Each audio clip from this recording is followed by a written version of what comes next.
Yo, hi, what's up? Chillmonger. That's my name. Supposed to introduce yourself, even though the people who are here right now at this point know who I am. Who are you? What's up, Pantheon? This is Marcus from Back of the Bus. I think you might want to jiggle your mic there again there, Chillmonger. Sounds a little echoey. Ooh, How we doing on this Thursday night, on this Pantheon night? We just gonna call Thursdays Pantheon. That's what we're gonna do. I feel like there's been other shows flexing. There's been other shows out here acting like they own a day. We the only podcast that own a day. The only stream that owns a day. Chill doesn't like calling it a podcast.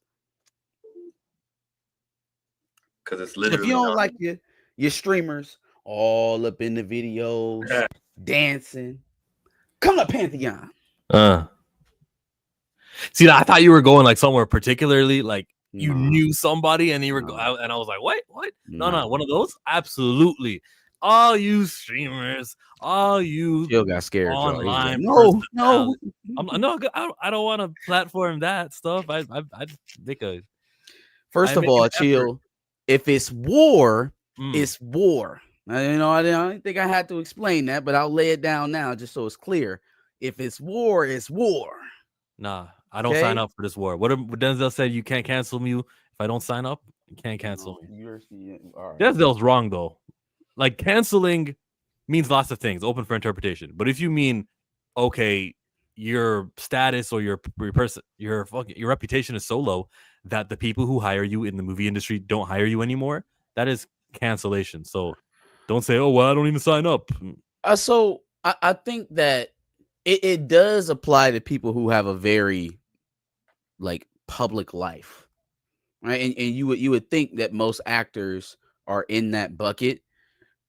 I would count Denzel as part of the rare few that if we're not seeing him on the silver screen or doing promotion for his films, we usually don't see him at all. Mhm. And so it's kind of hard to cancel a hermit, a guy who you can't take brand deals away from. You can't mess up his advertising deal. You can't pull him off the Wheaties box because that's not Denzel. Denzel's box office, that's what he gets paid for. I'm sure he has other investments, but it's not things that depend on his public perception or popularity. It's just not the type of persona Celebrity. he's built up. So yeah, it's not the type of celebrity he is. So yeah, I don't personally like to call anybody uncancelable. Like if we talk about what actually canceling is on a socioeconomic level, Yeah, like depends what you if mean by cancel. yeah, if there's a individual who is thriving off of the community, wherever this community is, and they're also harming the community, then yeah, that person should be ostracized. I don't think anybody is uncancelable. At the same time, it what it's morphed into now is more so of I don't agree with that person getting up out of there. And so I think that's more so what he's relating to. Well, if it's not the I don't agree with you, if it's actually like a guy who did wrong, everyone knows it's wrong. We don't Or want you. gal. All right, or gal, yeah, I got both. But how many years of we don't want to see you anymore? Because when it comes to crime, someone goes to jail, someone comes out, and we say he paid his debt to society, or she paid their debt to society, and you're supposed to forgive. You're supposed to be like, I know you robbed, so I'm probably not going to trust you with the keys to lock up this store. But like there's. So how do we move on in the Hollywood space where someone is guilty of something wrong, and it varies of what the wrong thing is? But So it's interesting. It's almost like you start over, right? Like you build up this plateau where like, all right, here's where my reputation is, and from that point on, like I don't really drop below that. Like this is my standard, you and don't then really drop below that. yeah, and then something catastrophic happens. You go to jail. You have a drug addiction. You start kidnapping people. You create multiple personalities. Shit falls off the cliff. You Yeah. have to start over. Like when your reputation is lost in Hollywood, you kind of got to go through the mud again and climb your way back up. And Okay. How long there's does that take? I don't know. It's different. It's varying degrees for people. What are you a black? Are you a man? How You know what long I'm should it saying? take in a fair world? How long should we all go? Yeah, I know. I heard about that story in the news 3 years ago, but it's been 3 years. Like, I feel What like did they that's do? fair. What did they do? I think it depends on what you did. Like if you just generally offended a class of people, it depends on how long it take them to either forget about it or say we don't care no more. Or if you did, I feel like where I cut the line off at like permanent cancellation is like violence against children or women in the way that I'm thinking about violence, but like that type of stuff is It's kind of not where like, I'm you like, know what? That was you're 10 done. years ago. Nah, That's hell no, you done. I don't Done. wanna Period. stream you. Like if I catch you in my radius, you know what I'm saying, with one of them dots on your house, you know what I'm saying, keeping my eyes on you. You feel me? But yeah, no. That's kind of where I draw a line. Everything else is kind of like up to interpretation. If you Racism, don't, Hulk Hogan. That guy was racist. We saw the 2 year and then the return. We saw what he's had to say about it, how he defended it, how he spoke on it. I that was a lifelong cancellation with me. I don't know if I canceled them after the first one, after the Brooke Hogan thing. Like I definitely was like a veil pulling off. It was more so like a shock factor. I could never get back to my old fandom of Hulk Hogan. And then you see the continuous of it. Like, okay, well, nah, brothers, homeboy is Brother. done. But He's then, done. but back to the Denzel thing and the job thing. Isn't Terry Bollea, that's Hulk Hogan's real name, isn't he entitled to do something to get money to make a living for himself, even with the Sure, views? And I think the but answer you is have yes to to, that. do that with the new reputation. Like you can't go back. We're not viewing you as the same guy. I could never view him as the same guy. Like the same guy who I was watching, invade WWE and fight The Rock at WrestleMania. Like that's not my guy. You know what I'm saying? I can't rock with you like that anymore because now it's like it's a personal thing. He's made it that way. I didn't even know that about you. Didn't care to even You were gonna find it out. skate right by. You were gonna get through retirement. You were gonna get to the end. But now that I know, and now you're making it your business to make it very clear that that's how you feel. Okay, well, bro, I'm not about to fight my way into a racist heart. I don't have the time. So I don't know. I don't think you can. It depends on who you offended and how long they want to hang on to it. I don't think you could put a number on it. You just got to climb the ladder and see how far you can go the second time. Please fix my account. No one else sees me on to explain this, Marcus. One time someone was saying some stuff and needed to be blocked, and Right Sound was accidentally blocked. Zangbeto says, yo. Zangbeto says, shout out to Gunn for being pro recast. Maybe we'll start there. I'll get to that. I'll open it in a second. Wagwan Pantheon. Many blessings to y'all in the chat. Darius, what's up, family? What's up, Tony Robinson? And Raymond says, I don't do violence against children, oppressed, marginalized, Zionism, homophobia, racism, anti-Semitism. That's covered under racism, isn't it? Transphobia, all of that is cancelable until there is a repentance and a change. Yes. Minorly cancelable. So not a permanent cancellation. My issue with Chris Brown, while I like his music, he's here actually. He's doing like 3 days in a row performing. Everyone I know, not everyone, but people I know are visiting and attending. My issue with Chris Brown, while I like his music, he still can't keep his hands to himself. So it's Raymond, I'd be interested to hear who you like to listen to then and see if we maybe held some of those female artists to the same standard. Maybe. I don't know. Just a thought that'd be scrambling around here. I'll be talking to y'all. Don't mind me. Don't mind me. Don't mind me. But Chris Brown does have a history of violence. Like I mean, even we seen he had the issue with or reportedly, allegedly had the issue with Usher at a party a couple years ago or some shit like that. So and then he broke the bottle when Little Dicky was taking over his body. That was crazy. He was like, "I gotta get you," and then put in his own music video. people have issues, man, and it's one thing to be like, all right, I don't support that. I want to hold you accountable for your action.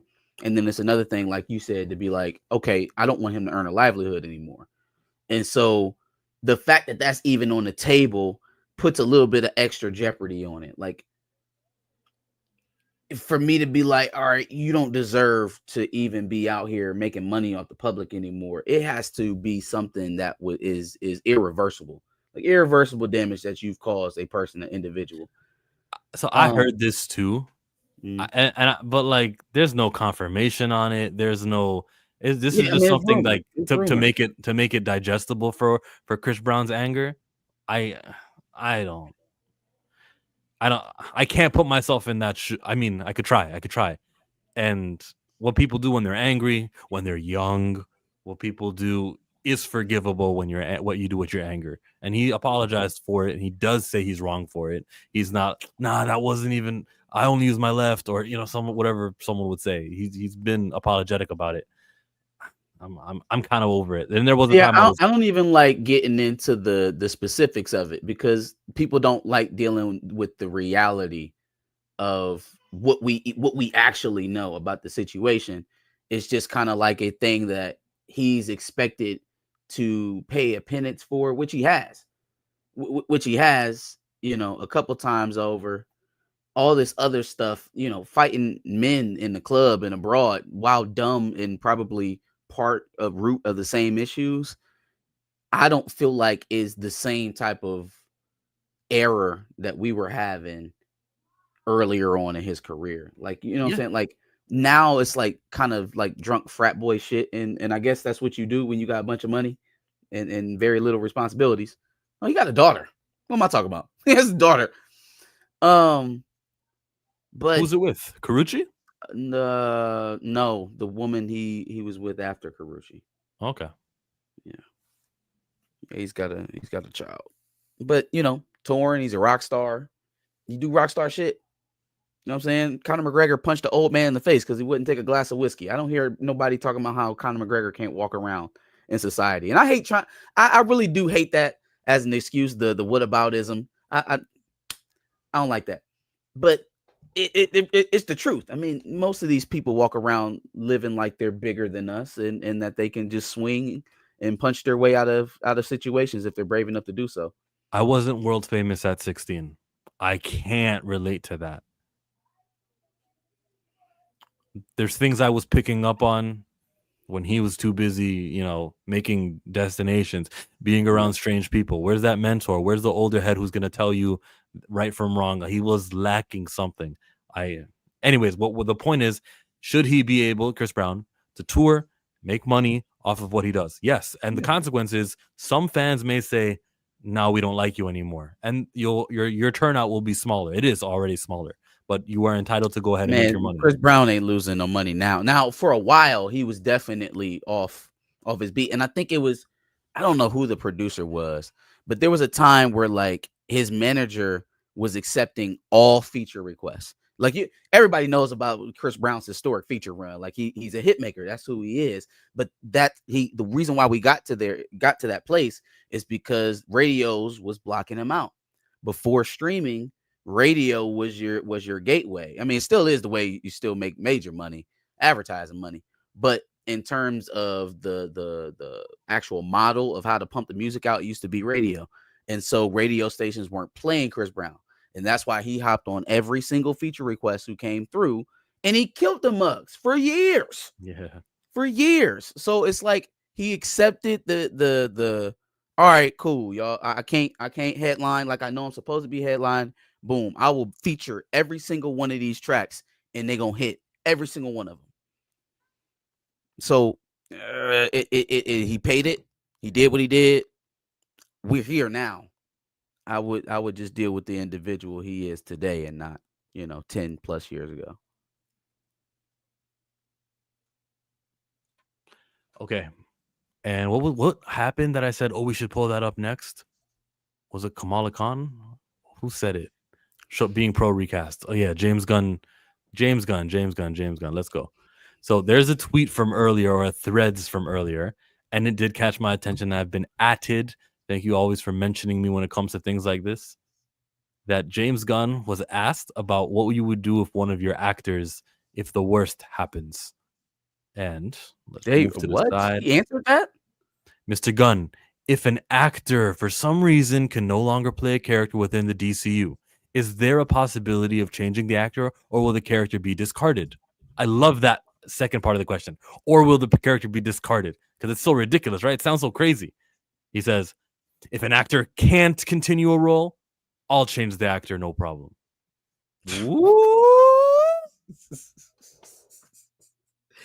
First of all, hey, listen, I give credit Good where credit is due. answer. Good With a clap answer. back. With a clap back. With a clap back.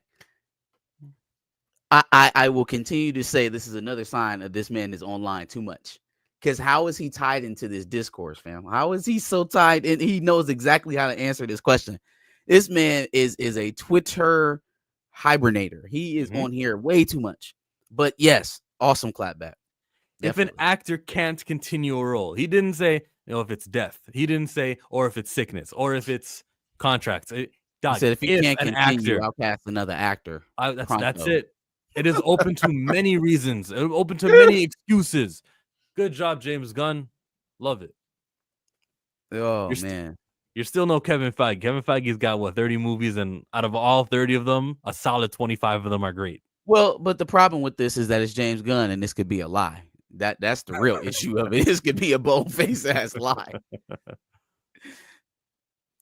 Yeah, no, I mean, the fact that he responded in the way that he did, I think sends a subtle sub shot across the bow. It's a subtle sub tweet to Kevin Feige and company over there having their cake and trying to eat it too with the T'Challa situation. And I don't know, man. Let's see if they heard it. Probably not. Nah, probably not. But it's great. The feedback, though, if you look on this side, somebody wrote, brother is subtweeting Feige. Right. When he wants to recast another actors, he should make sure they are going to live up to the expectations. He shouldn't give a tacky show. Good. Look how that effing loser talks to him, Mr. Gunn. What a cuck. Sure. Should have happened with Black Panther, and I will die on that hill. A recast would have worked. Kevin Feige does. Not like a certain universe that is embarrassed to recast a villain with a problematic actor. Not guilty of intentional assaults. Okay, but I have been saying for the most part, this is how it should always be, with exceptions. Like if the person died, I would say recasting would be disrespectful as hell. Wham. Get out of here with that. Somebody wrote, recast is only disrespectful if the actor is alive, available for the role, and even Tony. So they change him. Death is the most obvious justification for a recast. Honestly, yeah. Recast T'Challa, revive the MCU 616 T'Challa. That's a hell of a hashtag. I don't know if it'll catch on. Definitely talking about the cultist with a boner for Cavill. You think so? Something Kevin Feige is too puss to do? 200 likes. Good to know James will proceed to disrespect any actors who die in the DCU. No one liked that one. No actor, no matter how good they are, should ever be viewed as owning the character they only got the privilege to adapt a performance of. Like how fans and Disney kept putting caution tape for Black Panther on Chadwick after he died. Even Heath Ledger didn't get that notoriety. That's what I'm talking about, Matthew David Mayer. Yeah, I think mostly it sounds like a yes, he would recast. Yes, he's not gonna bury a character. Yeah. I like it. Agreed.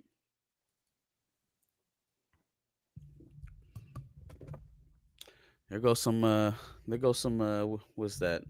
Some data to collect, just so we can view in real time. Most of the time we be doing that. Y'all be trying to show me, no, we'll take the kid. Oh, we only want the kid. Show me the kid. Nah. It's not always like that. Not everywhere. This is Kamala Khan.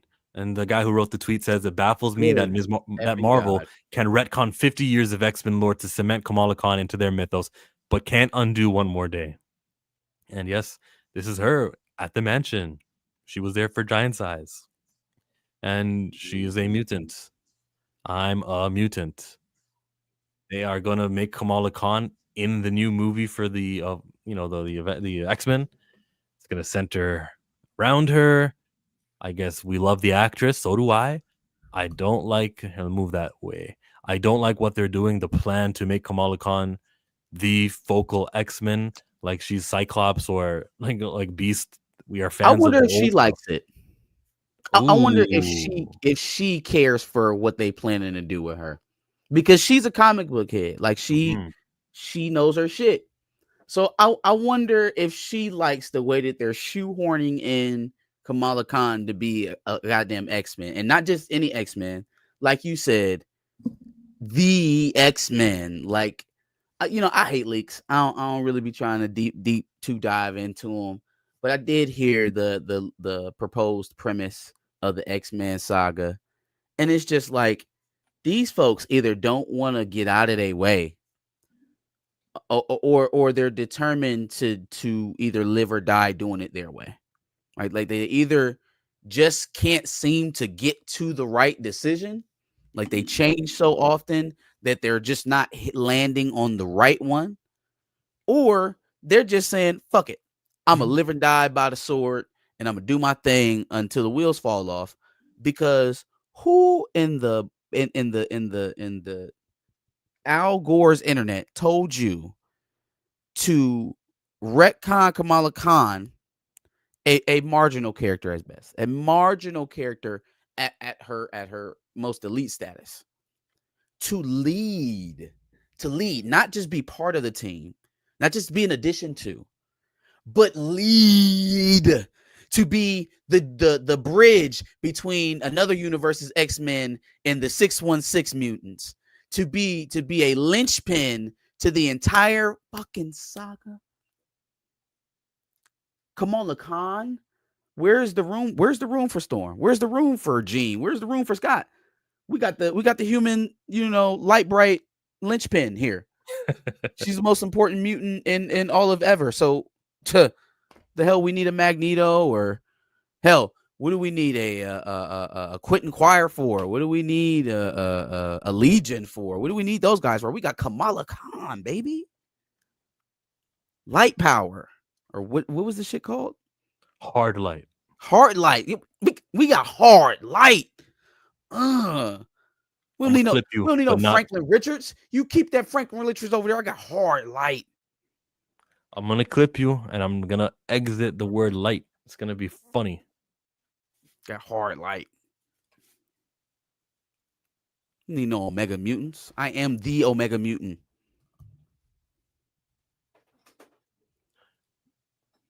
Hey, I don't know Darius. what you're doing. What is that?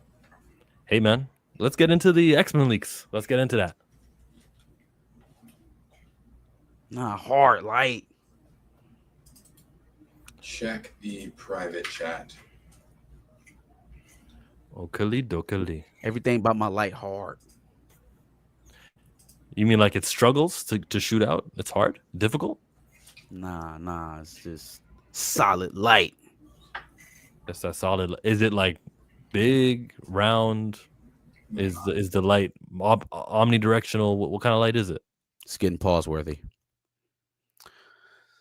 I don't know, man. Like, I get maybe not wanting to do the traditional route that we just watched for the last 20 years. I was just stalling. I was pulling this up. You don't gotta explain. I know. That's why I'm talking. All right, I got it. But why so obscure? Why all the way to a Disney Plus show that wasn't all that popular? No disrespect to Imani Valon. I think she could be. To answer your question earlier, do I think that how does she feel about it? I think she likes it. The reason I think she likes it is because we have to remember they let her write her own comic. They let her write a comic that is canon and all that kind of stuff. So I'm sure whatever Kevin Feige has planned for her, or whatever it is, because let's not forget, he was the one that had her killed, and he was also the one that had her resurrected. He was also the one that had her turned into a mutant. I hate he's over the comics now. And this kind of ties into the conversation we had this morning about Wanda's existence in the comics and how the comics is important to certain things in the MCU. And it also ties into how I've been talking about the X-Men casting and how if they go the route that the rumors have been saying they're going to go, how that shit's not going to sell. You can't put Kamala, Kitty, and other unknowns on a poster and call them the X-Men and expect people to show up to the theater. That's not going to happen. That's not going to happen. That's not going to happen. So if this leak is anything true, and now it's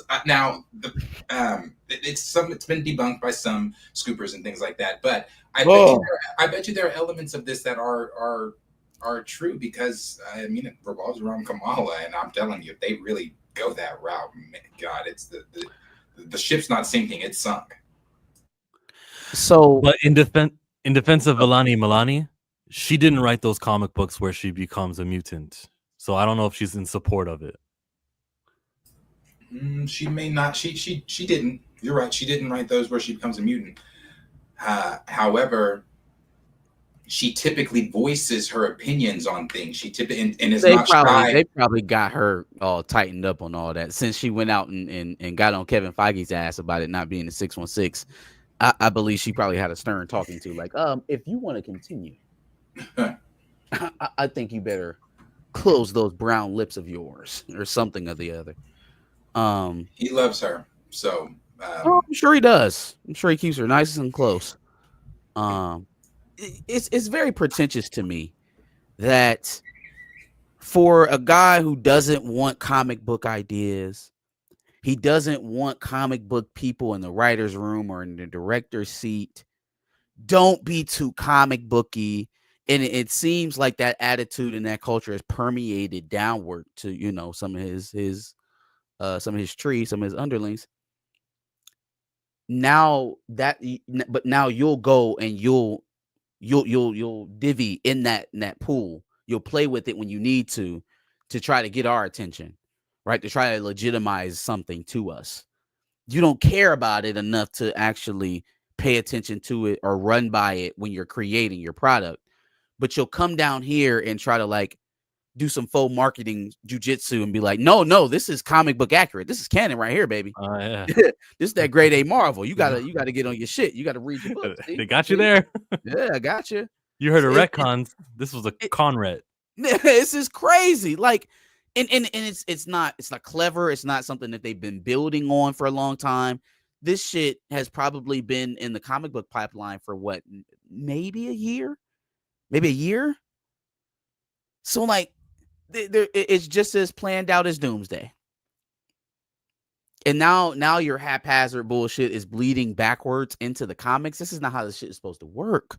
They're supposed to feed stories to you, not the other way around. Not at all. We don't need your comic book brain. Not needed. Like, so now that I know what his ultimate plan is, at least where we're at right now with comic books, since they insulated the comics into Marvel Entertainment, which Kevin Feige is ahead of. Is he responsible ultimately for the death of Hickman's X-Men?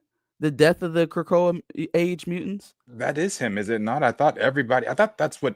Is that Kevin who I'm pretty sure that's where everybody pointed their finger. Last time we were talking about this, y'all told me it was the X office. Y'all said that they mobbed together and they decided to vote out and they wanted to do the life and times of Krakoa bullshit. Hickman said that. Okay. Well, did they get that downward message from the guy in the black cap? I thought that's where everybody was pointing their finger. That's what it feels like to me, because where we are right now, obviously, I don't know how the books are selling. But actually, Marcus, I think you're right. It's just in my mind, the Krakoa era ended with Inferno, and not that extra directionless year of X-Men stuff. So yes, you're actually right. It was. So you didn't read all the Fall of X stuff? No. After Inferno, Jonathan Hickman was the guy who started the story, and if he's not writing X-Men books anymore, like that's like Boondocks season 4, right? Like, yeah. It's like X-Men 97 season 2. It kind of doesn't count. But yeah, man, he's reverse engineered this shit to where now his narrative is even feeding back into the books, which we don't need that. We didn't need that. That's one more thing that you're just erroneously adding on your plate. You talking about you overextended. Leave them books alone. Leave the books alone. Leave them alone. You're not using them anyways. So I really just think that is just an attempt to try and signal to real fans of the IP that, hey, no, this is legitimate. Like, this is a real push. This is something. Mhm. This is something that we're really trying to do here. Well, Jean Grey's book only went 10 issues. Storm past 15. So well, I Shout out hope to we see that. I hope we see that represented. Probably not. Then the comics won't matter then. Is Storm pregnant in Ultimate Black Panther? I'm delayed. I haven't Not read the last 3. Gotcha. I think I saw something about her being pregnant. An accurate and detailed story outline for Jake Schreier's X-Men movie is reportedly circulating online, confirming some potential online theories. All right, that is some tiny fonts. Is this better? I first saw this on 4chan, but according to a few scoopers, Not a 4chan. story outline that recently got posted for Schreier's upcoming X-Men movie is circulating online, and it is seemingly rather accurate.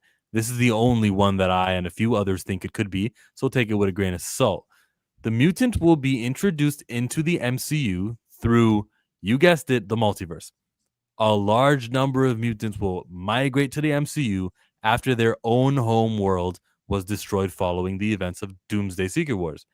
They will be coming from Universe 617, the neighbors of 616. 19999. A large portion of these mutants will just be very unknown background characters with very random powers, especially created for the MCU. Okay. And a select few will be well-known X-Men, such as Magneto, Professor X, who will be friends, Rogue, Cyclops, Storm, Jubilee, and so on. Yeah, I want to hear the so on. While some fan favorites, such as Wolverine, won't be around at this point in time. Professor X using Cerebro would have chosen Earth. Sorry, 19999. that fits because the long-standing rumor has been Wolverine will start his or debut in the MCU with Alpha Flight. Fuck Alpha Flight. Just give me a solo Wolverine show. Oh no, fucking Alpha. He find a way to give you everything that you are not asking for.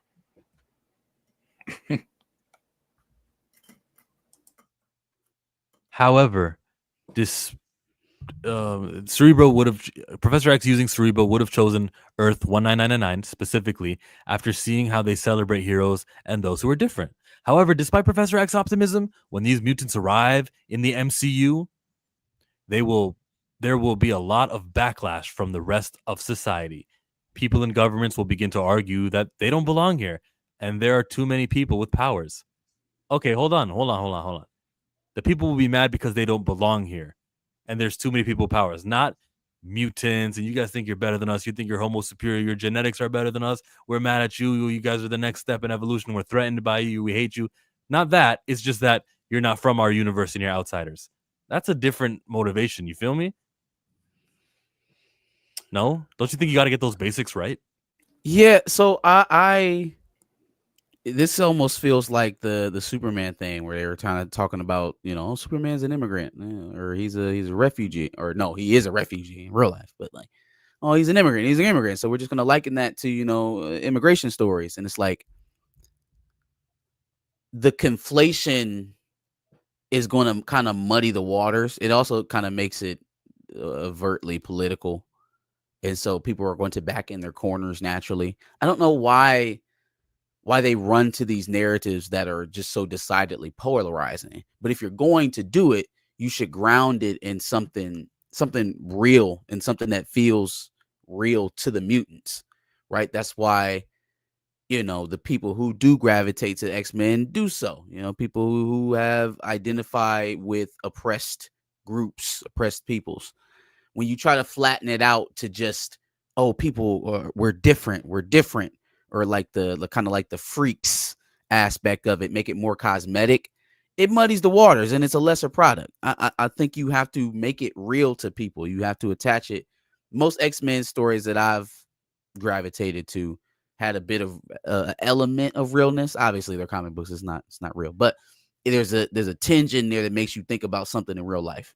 Yes. And so I think making it kind of generally about others versus the in crowd or the dominant society versus the outsiders, kind of how they did in Falcon and Winter Soldier in the last couple of episodes. It's going to be a mistake. It's going to be a mistake if you build people up to have that expectation of the X-Men, or that's how you're going to market it, I'm sure, and then give them word salad to explain where you're actually going with it. Then I don't think it's going to go home.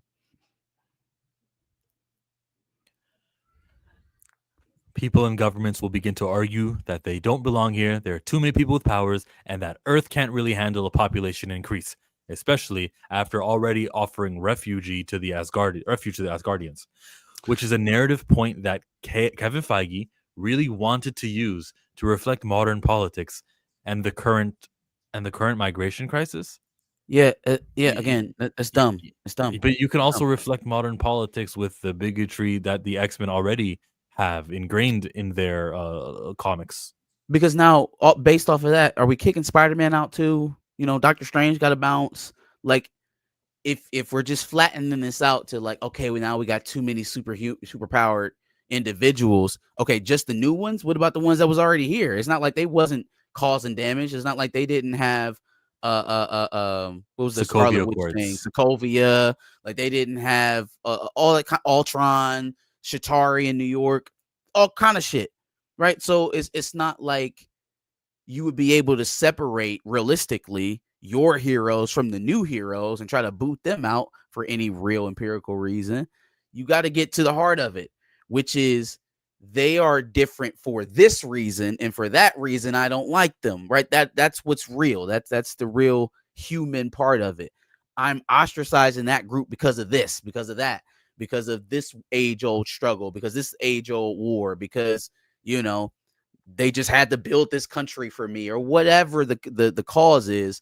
When you try to you tie it to these one topic issues that are happening in the moment, first of all, you run the risk of outdating the issue. What if the immigrant crisis is not a thing in 2028? Like what if the migration crisis is not a thing beyond 2025? You know, well, this probably will be, but beyond, 2027, 2028, when these movies are starting to become a thing, you cannot always tie your narrative to what's going on at the moment, because eventually you got to stop writing. But that cause hasn't stopped moving. You have no idea what that cause is going to look like at the time that movie actually comes out. So it's a greater risk for you to tie it to some social issue that's happening right now in real time and think it's still going to be relevant or speak to the audience in the way that it needs to at the time that it comes out. You're taking a gamble. What gamble? It's a gamble. Why don't you pick age-old topics that people throughout generations can connect to? That's what X-Men. That's what the X-Men are as a property. It's not that hard, man. Ain't that hard. Nah, see, you're not listening. Kevin Davis, Disney spokesperson, says the MCU is going to water down X-Men reboot film, take out any controversial themes, just so families can see it at the theaters. Okay, well, we'll see how that goes. What kind of families are we talking about, though, Kevin? Kevin, what kind of families are you talking about? You're talking about making it more digestible for the people, from them folks. That's what you're talking about. I'm gonna tell appreciate your comments as all. This is the nail in the coffin. If this is the fact that we haven't even finished the little leak. Some things I believe, some things I don't. I don't believe that part. I don't believe the 617 part. I don't believe the too many people here part. I don't believe that. If that's real, then poof. But I don't believe. Damn, so Thanos was right, huh? So we like, bam, we got snapped back. The mutants came, and we were like, damn, where Thanos at? Hold on, we need him back. Yeah, basically.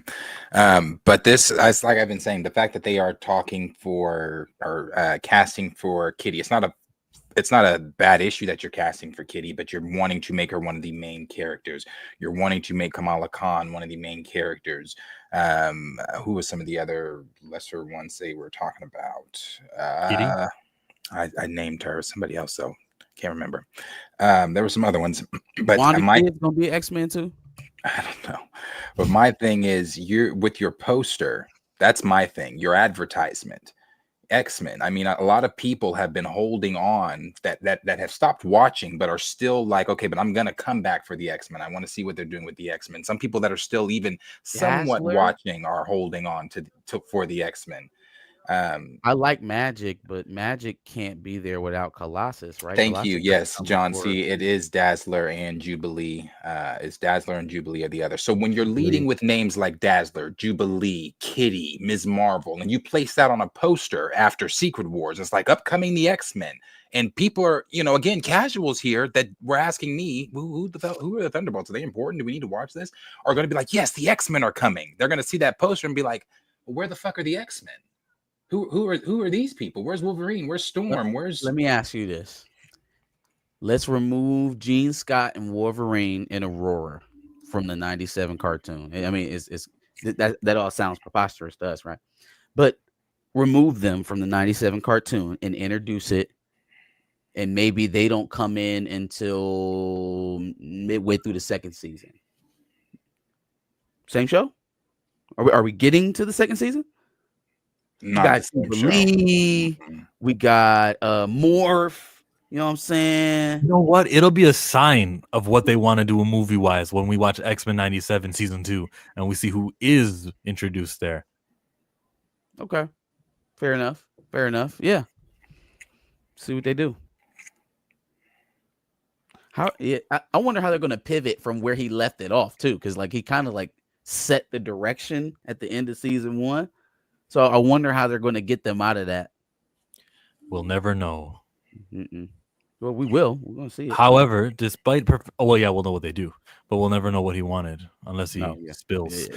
This is something that will even somewhat divide established MCU characters, but one character who will be on the side of the mutants and be at the center of this film will be Ms. Marvel. In this film, she will make herself known to the mutants and become an ally, having been able to relate to them with the fact that her parents migrated to the U.S. in search for a better life, which as a result of her and her family have received discrimination. Now. Oh my God. Okay. So let's pretend that immigrating to the United States is the same thing as an incursion bringing you to a whole new reality. Let's pretend for a second that those two things are the same thing.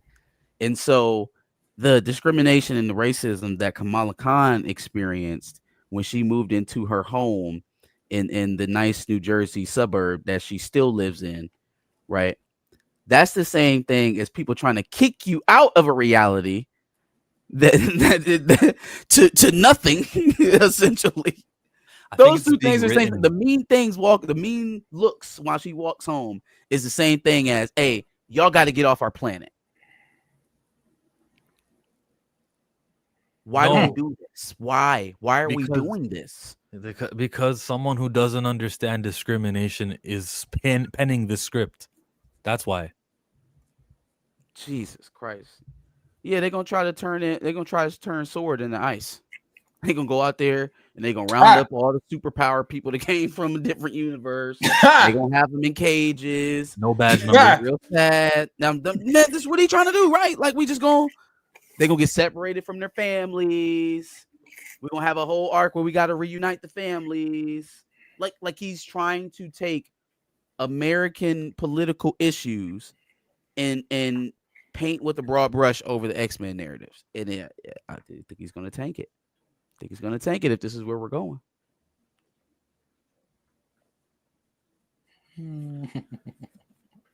So better life because of discrimination.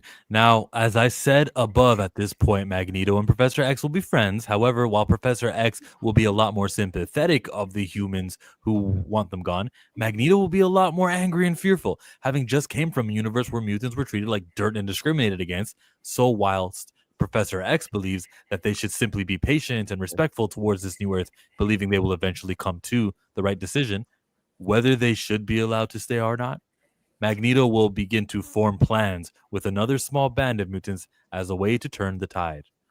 At the center of this plan will be Ms. Marvel, who Magneto will discover has a mutant gene that was unlocked by the cosmic radiation given off by her Vangles. Up until this point, Professor X and Magneto presume that the humans of the MCU don't possess a mutant gene. Magneto will also discover, after coming into possession of government files, that a similar thing happened with the Scarlet Witch and Quicksilver, who gained their powers after being exposed to the power of the Mind Stone. In the film's climax, this will lead to Magneto using Ms. Marvel and her bangles to trigger the dormant mutant gene for everyone who possesses it on the planet Earth. I like that part. The second part of it. There's good things in it, yeah. Magneto That's will. cool. Magneto Y'all will understand see that essentially means that the mutants in this universe started with Miss Marvel's angle. Like she brought about the awakening of the mutant gene in this universe for the start. So mutants here start with that is his plan. Just that is his sure. plan. He didn't kill her to resurrect her for nothing. But, let's finish reading these shitty ass leaks. Magneto will see this as a way of uniting the refugees of Earth 617 and the inhabitants of the main universe. This will also later lead to the introduction of variants of certain mutants, such as Wolverine. Huh? Like a X-23, basically? Like a Dakin? I don't fucking know. Honey Badger? In the backdrop of this, Professor X and his team of mutants will be wishing to prove their value to the MCU by completing missions, offering knowledge, and even helping certain Avengers, such as Sam Wilson Falcon, on their own missions. Actually, I should read this. Sam Wilson's Captain America. That would mean that what Steve does and his return and everything, they don't undo Sam Wilson's cap. That's crazy. I was just going to say that this is post Secret Wars, right? So we still talking about Sam Wilson, like Anthony Mackie, like let me tongue her down, pull her tonsils out in the middle of the street. Anthony Mackie, he's still gonna be here doing. He might be in this, but let's not forget Feige did tell Variety he is looking to recast in the next saga Iron Man and Captain America, which is so crazy. Like he gonna, first of all, you put me in the position, like we this is a long-standing plan that was going on here. If anybody made the mistake, it's you. But then you gonna throw me under the bus as if I was the direct problem, right? No wonder Anthony Mackie out there kissing white women in the middle of the street. He's distraught over his studio head turning him into mincemeat for the trades. Yeah. Clearly, the reason why Captain America failed is because we had that other guy in there. If Chris Evans was there, oh man, we'd have made $1 billion. Like, so I'm not bugged by who becomes the first mutant to unlock it. Was it Kamala? Was it the guy in She-Hulk? Kukul Khan? Who's first is irrelevant to me. I just want to make sure that the main heroes that are supposed to be trained X-Men, who are developed fully, get all of them. Get all 30 of the ones that we care about in. And if you want to have like a teenager mutant who unlocks his powers, let him be from this universe. Quentin Quire, that crop of people, that Gen X, that what do you call them? It is Generation X, right? Yeah, that crop and downwards. Let them be the ones to unlock. So years ago, there was a theory out there that Quentin Quire. No, not Quentin Quire. Professor X, somehow maybe boosted by Jean in the Phoenix Force, brain blasted. Oh, and probably Cerebro, right? Brain blasted the world, made him forget about mutants around the same time that Thanos was popping out, right? I would tweak it a little bit. We involved that, but they got up and they bounced to what's the Celestial out in the Antarctica? Who cares? Whatever that his name is. Yeah, Hiroshima, right? They're inside of Hiroshima. They're living inside of him. They've created a mutant city inside of Hiroshima, and they're living there, and they're protected with all the psychic mutants. Oh, that's Tiamat. Hiroshima is well alive. So I would do that.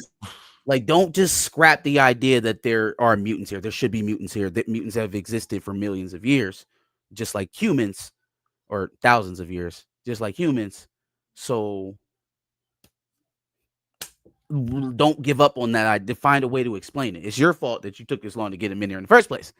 But this idea of like starting the X-Men in this late day, or not even just the X-Men, the mutant gene, this late into the MCU, brings the scale of the mutants down here. Brings it way, way, way, way down. You're cutting out thousands of years of mutant stories that you could tell just so that you can make Kamala Khan the catalyst to the next. So you can have your Conrad. No, God, no.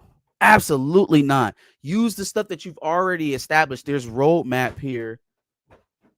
That's my daughter. There's roadmap here to she just threw me off, to kind of fill in the gaps with a coherent story. You don't have to do this. Don't have to do this, man. Like this is awful. This is bad. Yeah, if they go this route, if they continue to want to, have Wolverine off doing some fuck shit and have Storm just being a teacher in the background and giving advice again, being the mammy. If they want to have Cyclops and Jean just, I don't know, cuddling, making Nathaniel. I don't know what they're going to be doing, but if they're gonna put Jubilee, Dazzler, Ms. Marvel, and the rest of them up front, and Professor X is with them, I guess. I don't know. And Ms. Marvel, what did she say in the comic? To me, my X-Men. What did she say? Didn't she say that in the comic? What did she say? Close to that. Come to me, X-Men. Giant size. Like that. If she's to me, my X-Men, and crystallize in her hand and shit, and here comes Kitty out the ground light. And that hard light. Kitty's coming out the ground, Dazzler's making fireworks, and I mean, hey, sure. No, not sure. Who's coming to see that? Nobody's gonna watch that. If they That's why I said that shit's gonna fail. New Mutants would have killed.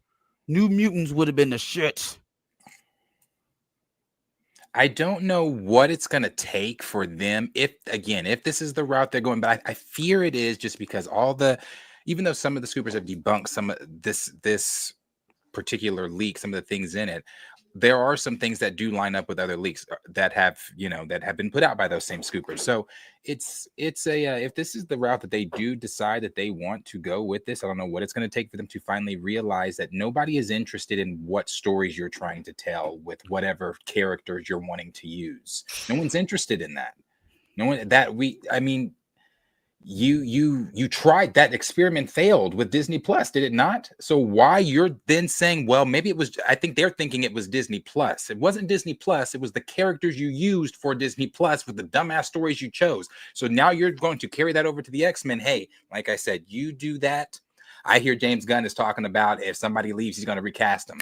All right, James, I'm over here with you, brother. So it is what it is. Hey, his petty meter was going off today. He was like, yeah, I got time today. I got time.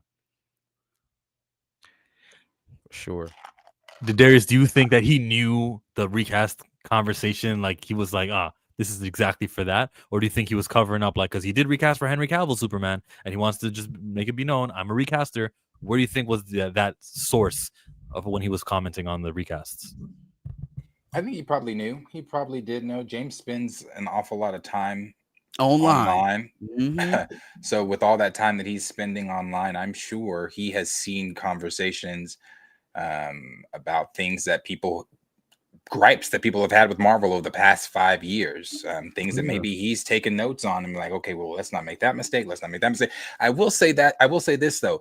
The one thing he is doing is, like, still talking about like characters that no one gives a fuck about. I forgot who he brought up in this most recent interview, but I'm like, please stop doing that. What are you doing? No one cares. Yeah, Booster Gold still coming. You know what I'm saying? We got some Clayface coming. Yeah. Booster is definitely Kamal and Johnny. Do you know they talking about Matt Reeves might get a third Batman? Oh, they don't know what's going on over there. They have no idea what's going on over there. They don't know which way is up. Poor Batman. I said plenty of times, if the MCU F's up the X-Men, I will be furious enough to almost not care anymore. Yeah. I think that'll be the coffin, or the nail in the coffin for them. You fail the X-Men. You don't have anything else to pivot to. There's nothing else to pivot to. Can they fail at Doomsday and Secret Wars and even make it No. under this regime and No, then they make don't it fail. to the No, X-Men? because the Russo brothers will not be doubted over here. No, they'll do fine with Avengers, Oh, Doomsday, and I Secret can't, Wars. I can't do that. I cannot do Spider-Man. that. They have lost all benefit of doubt, regardless of who they have at the helm. We are in prove it mode, and until they put a product on the table that's not a Spider-Man movie, and yeah, I'm putting a caveat on the Spider-Man movie because Spider-Man movies always make money. But it's not a Spider-Man movie until they can show me that they can put a product out here now in this new Marvel that people actually give a shit about. I'm remaining a skeptic. How can we talk about X-Men, bringing X-Men into this universe, melding them into whatever is remains of Secret Wars? Fam, they boxing on the set of Doomsday. Okay. Man, Then you got Alan Cummings. Then you got Alan Cummings coming out saying the quote that he gave. I saw somebody retweet that and saying Rotten Tomatoes is going to use a new vegetable for how bad this film is going to be. Now, I don't think it's going to be terrible. They coming to blows, and whoever came to blows couldn't even shoot with each other, so they had to spend millions of dollars to make sure that they can shoot separately. When I see signs, updates that they're going to build a set that looks like the same house Peggy and Steve were dancing at Endgame, then I go, okay, this is a sequel to Endgame for sure. They're going to pick up on Captain America, the time hopping, and the returning the stones, all that good stuff. This is going to be a continuation of Endgame by the guys who made Endgame the best movie there ever was. I'm comfortable with this movie. And spirits will be so high by the time we get to December of 2027 Secret Wars. The next movie in February, which might be X-Men, might be Black Panther 3. We don't know. We think that money is going to be made. Yeah, but the thing you're missing here on that is the difference is the Russos also did films in that Infinity Saga prior to Infinity War and prior to Endgame, and they knew some of the things. They're coming in trying to fix shit. They didn't have to fix shit in Infinity Saga. They have to fix this and make it make sense. I think by making it continue with what Captain America was up to after the Endgame, it's clear they're not fixing it. They're more so just going, we're going to continue our story with the characters that we know. And so you're comfortable with you're comfortable with us not mentioning what we just watched for 5 years? So just be damn, Tom. Hey guys, we're picking up from 2019. That's just okay. That's what we're getting. Hey, hold on. A direct sequel to Endgame, we not even gonna talk about none of it. Oh, Sam Wilson's gonna dress up as Captain America. You'll get maybe Shang-Chi will show up and you'll get him. Hey, I fight with my hands. Well, they gotta acknowledge some of it though, because they got some of the characters in there. All the movies were isolated. In there, you got Wanda's kids in there. You got pieces of the saga in there. Loki is still going to be sitting at the end of time. How do you get there? He just that will matter. Okay, so you got to mention Kang. You got to mention all of that. So a lot of the movies and TV shows we've been seeing have been isolated. Let me just say, not even mention TV shows, and let's just talk about movies. They've been a Quantumania. He's all in the quantum realm. The whole movie. Really, nothing needs to be built on, or nothing needs to be continued there. Think of something else. Oh no, the Council of Kangs. Guardians. I was about to say the Councils is still out there. He's not the only variant. They won't mention it. I think that's so stupid. I agree. Sylvie just gonna sit put while all this shit going on. She a reality hopper. She not gonna pop in. I mean, there are a lot of loose threads, to go into this movie. They would do better either just ignoring it all and just go straight up sequel to Endgame. Yeah, that's insane. But you got too many pieces. Oh, Monica in Captain Marvel 2. She was in another universe. That will be referenced. That will matter for the movie there. It's insane.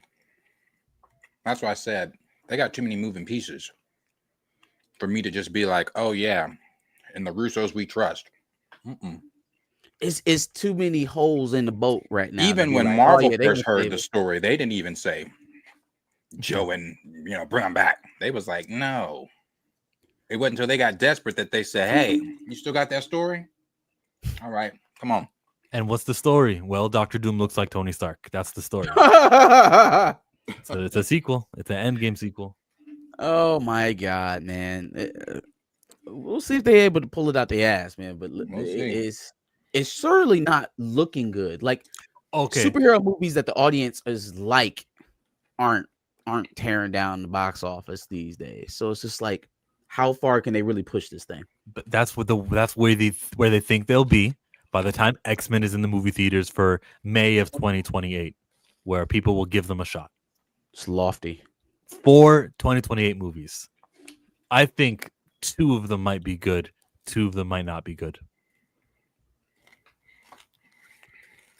I don't know, man. It feels irresponsible for me to even plan that far ahead. If I'm in Marvel Studios, if I'm in Disney spot, it feels irresponsible to plan that far ahead right now. Like, let me see what this thing looks like over the next 2 years before I greenlight something for the next decade to come.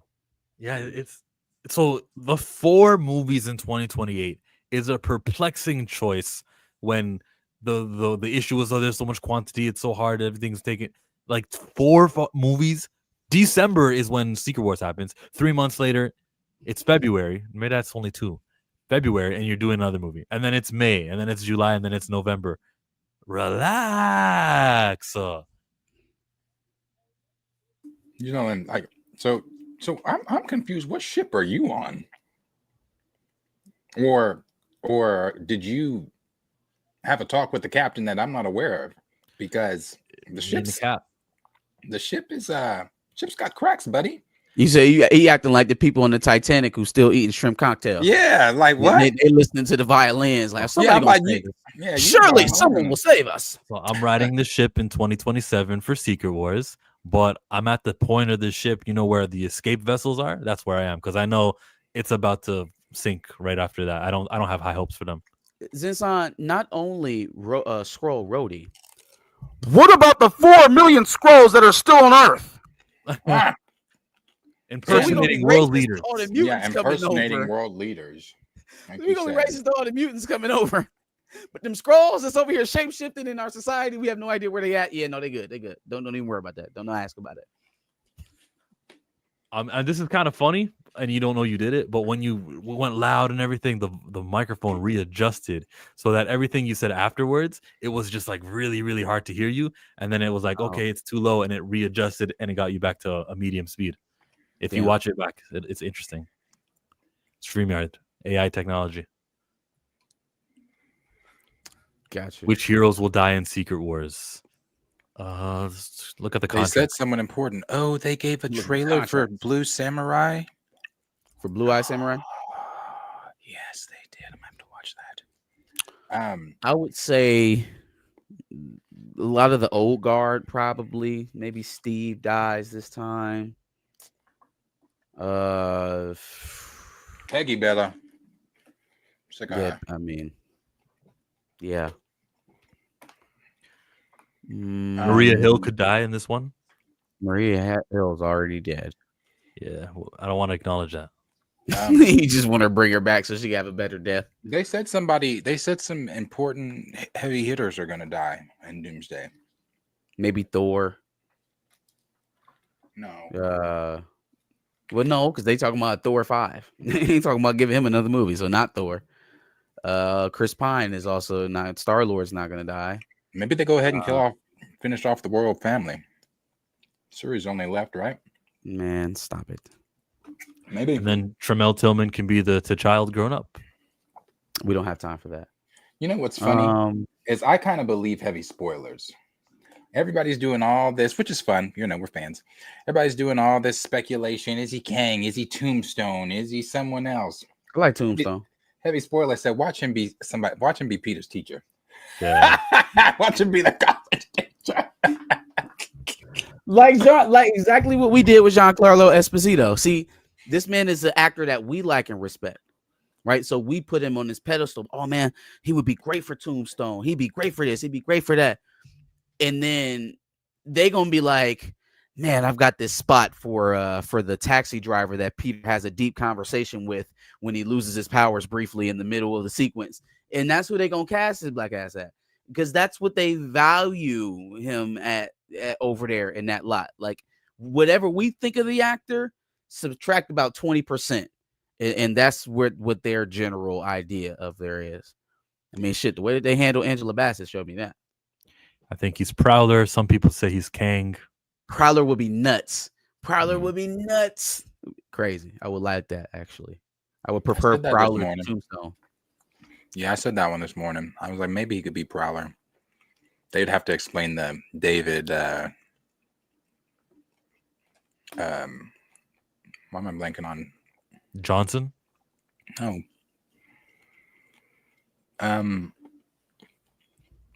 Uncle Childish Aaron? Gambino. Oh, yeah. Oh, yeah. He was in there. Hey, Yeah, Noel Club. Gonzalez. Peacemaker season 2 is really good. Thank you for that. Cool. And then Cal says Hypno Hustler. Rogue says that it's Bishop. That's true because they wasted Lawrence Fishburne, Bill Foster. Bishop and Spider-Man. Unlikely.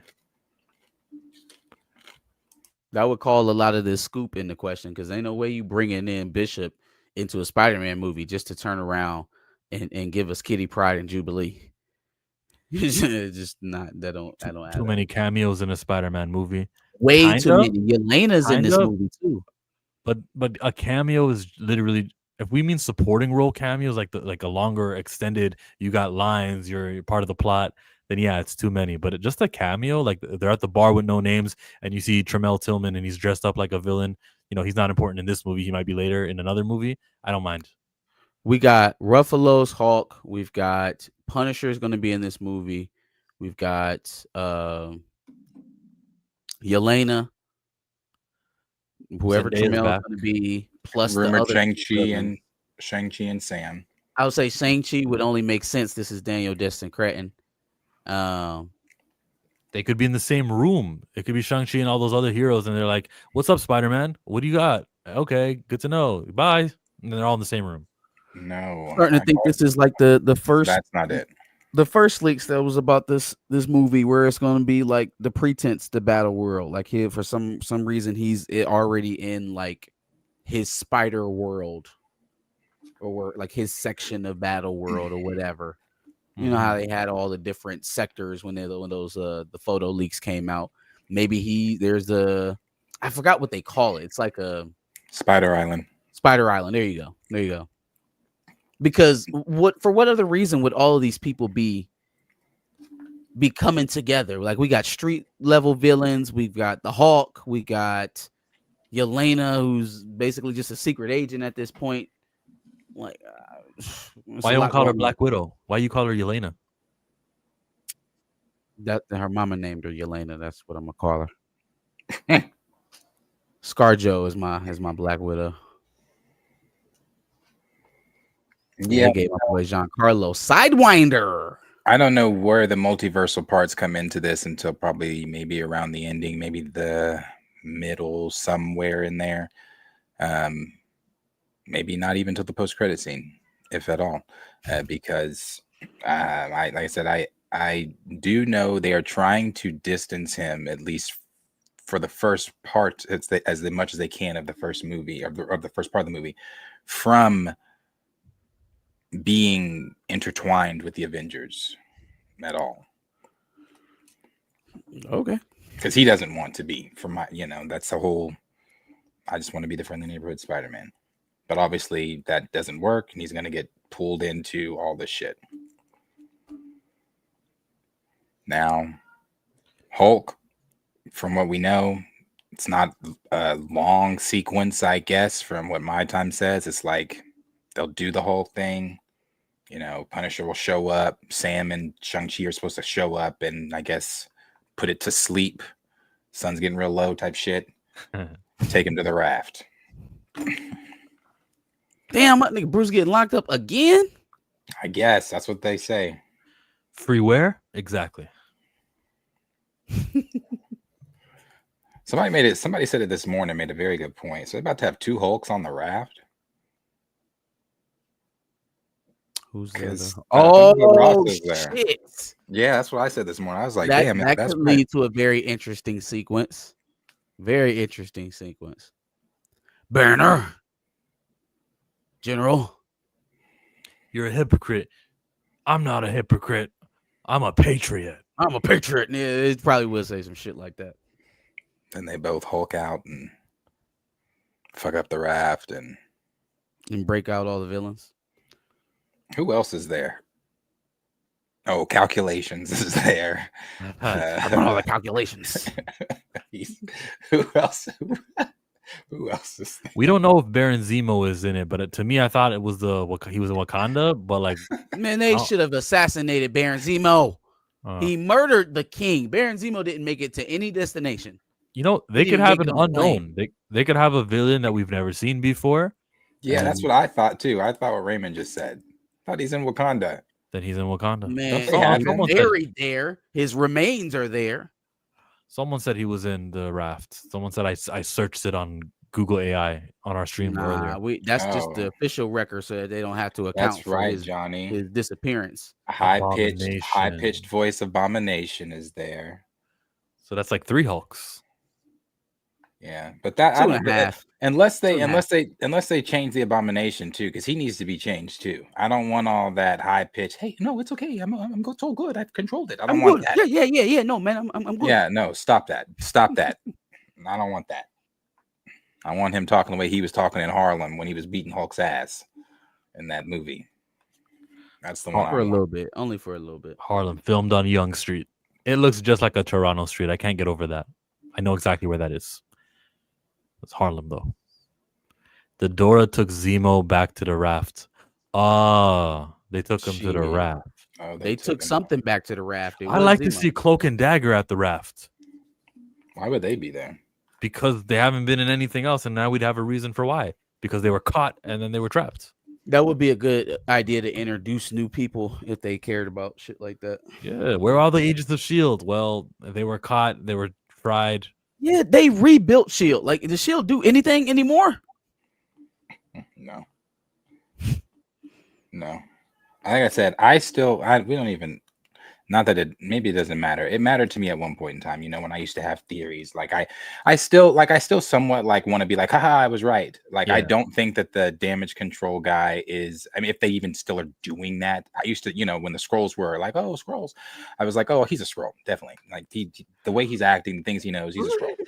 And like, yeah, why wouldn't you though? Like, this is Marvel, right? But now it's like, was that a me thing, or were they keyed into that? And then it's like, what is the other one? Fuck, I forgot. Yeah, him, and there was another theory I had, but it's like, does it matter? Are they doing any of that stuff? I don't know. We should be playing Guess That Skrull in every movie. Every movie should have a post-credit scene where, oh, he was a Skrull the whole time. Oh, but we're not doing that. Nah. Sad. That's where they are. And I don't even know, like, I mean, when's the second half of the chair supposed to be getting announced? What they say? The 27th. More chairs. Yeah, you remember this was a 60+ ensemble film, and we only got 30. So they're supposed to be giving that announcement. So whoever these next characters are that they're going to announce, which a lot of us have kind of speculated which ones it could be. I don't remember who it was. I think it was it Cryptic HQ said Doctor Strange is a villain in Doomsday.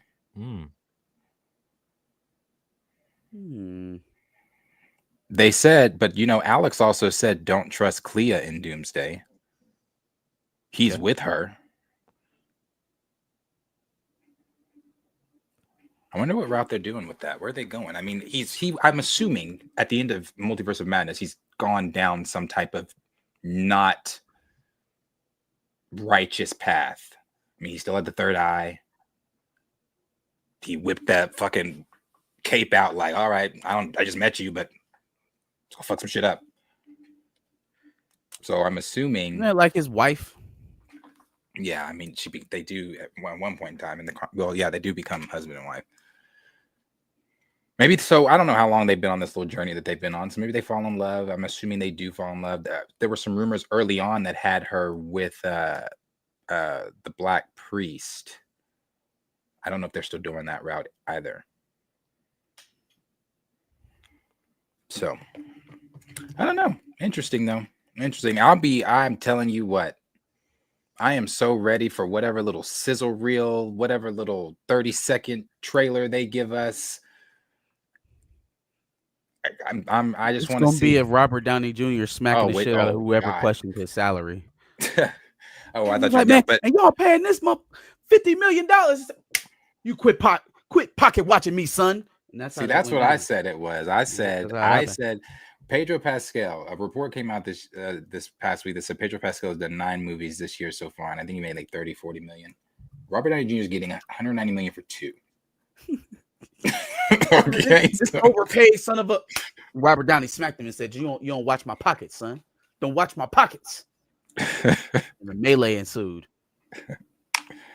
Yeah, but they are definitely going to have his voice all over that damn teaser trailer. You know what? I haven't seen this name be mentioned at all, in any of the rumor castings or what the arcs are going to be and who's going to be featured. And I feel like he's one of those like heart of the team type characters. I feel like that's what's missing. Are you talking about for the reboot? Yeah. Maybe that's what they're trying to make Kamala Khan. Oh like God, they're trying to force it down her throat. Like she's the feel good character. She's the one that keeps the team together. Morally. She's not. It seems like they're missing that as of late in terms of who they've been talking about. Yeah, no, they haven't said anything about a Nightcrawler showing up. I mean, in the Fox X-Men universe, they put him with the younger. When they made everybody younger, put him with the group. So, and well, in the 90s, it was Morph until they got Nightcrawler. Nightcrawler kind of filled up that spot. On the X-Men Evolution, it was Storm's nephew, Spike. You know, he exists he's in Marvel, like real. He's not just in Evolution. Okay. Huh. I hadn't seen him anywhere else. I didn't know I had to look that. Hey, that's not like known knowledge. I found that out yesterday. Nightcrawler was announced for Doomsday. Robert Downey Jr. is telling them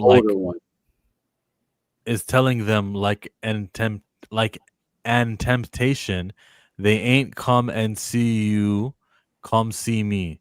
Secret Wars ain't nothing without our DJ Doom thing. Ain't nothing, come see you. What he's saying is RDJ is talking to them like they did in the Temptations. Ain't nobody come to see you, Otis. He was saying something. He was gonna say something. Hold on.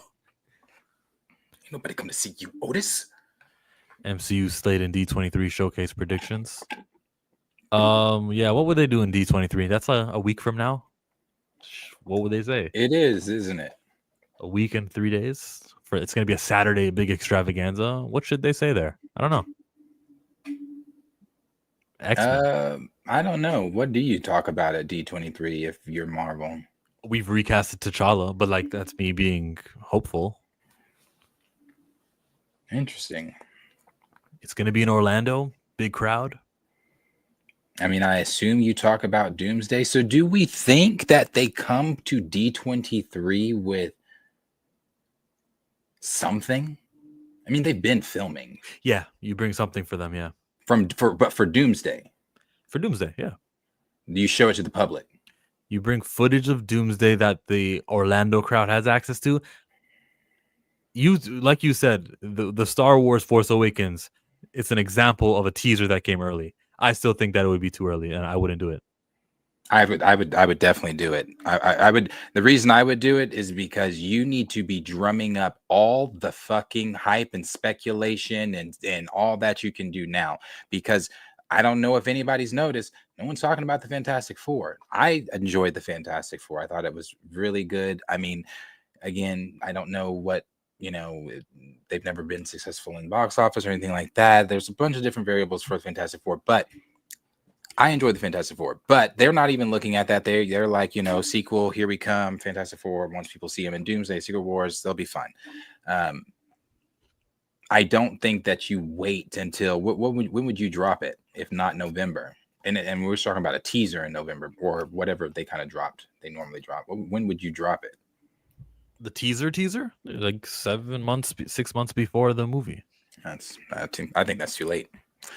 I think you need to be drumming up hype now. I'll also add that D23 is going to have trailers for other Disney projects, and maybe they don't want that shadow for that Pixar needs or that Mandalorian Grogu might need. Yeah.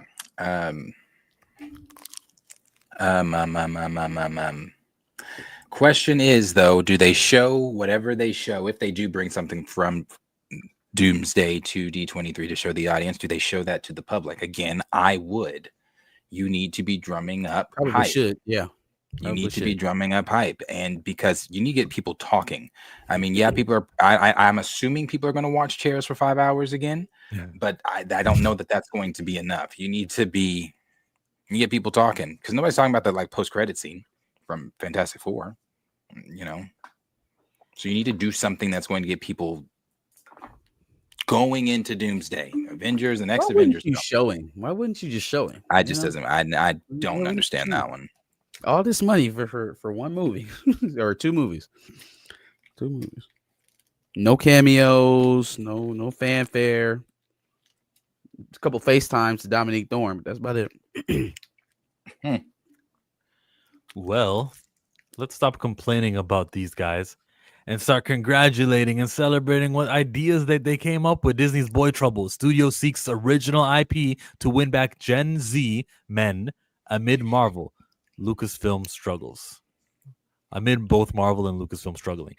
Leadership at Walt Disney Studios has been pressing Hollywood creatives in recent months, multiple sources tell Variety, for movies that will bring young men back to the brand in a meaningful way.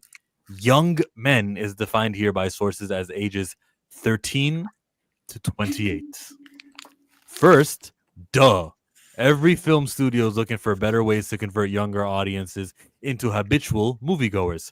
Numerous studies show that Gen Z men in particular are a lonely, gaming-obsessed group who were hampered in their formative years by COVID-19 lockdowns, not the easiest segment to grasp. But what's surprising producers, writers, and other partners in the larger industry is that Disney has been calling for original concepts to lure the demo back to the movies. Minecraft, baby. It worked. It did exactly what you're trying to do right here. This is the same Disney whose multi-billion-dollar content engines, Marvel and Lucasfilm, what's that word? I'm looking at chat. SATED. It has sated men of all ages over almost 2 decades since the company acquired them. The sources say Disney has been, or maybe this is satiated.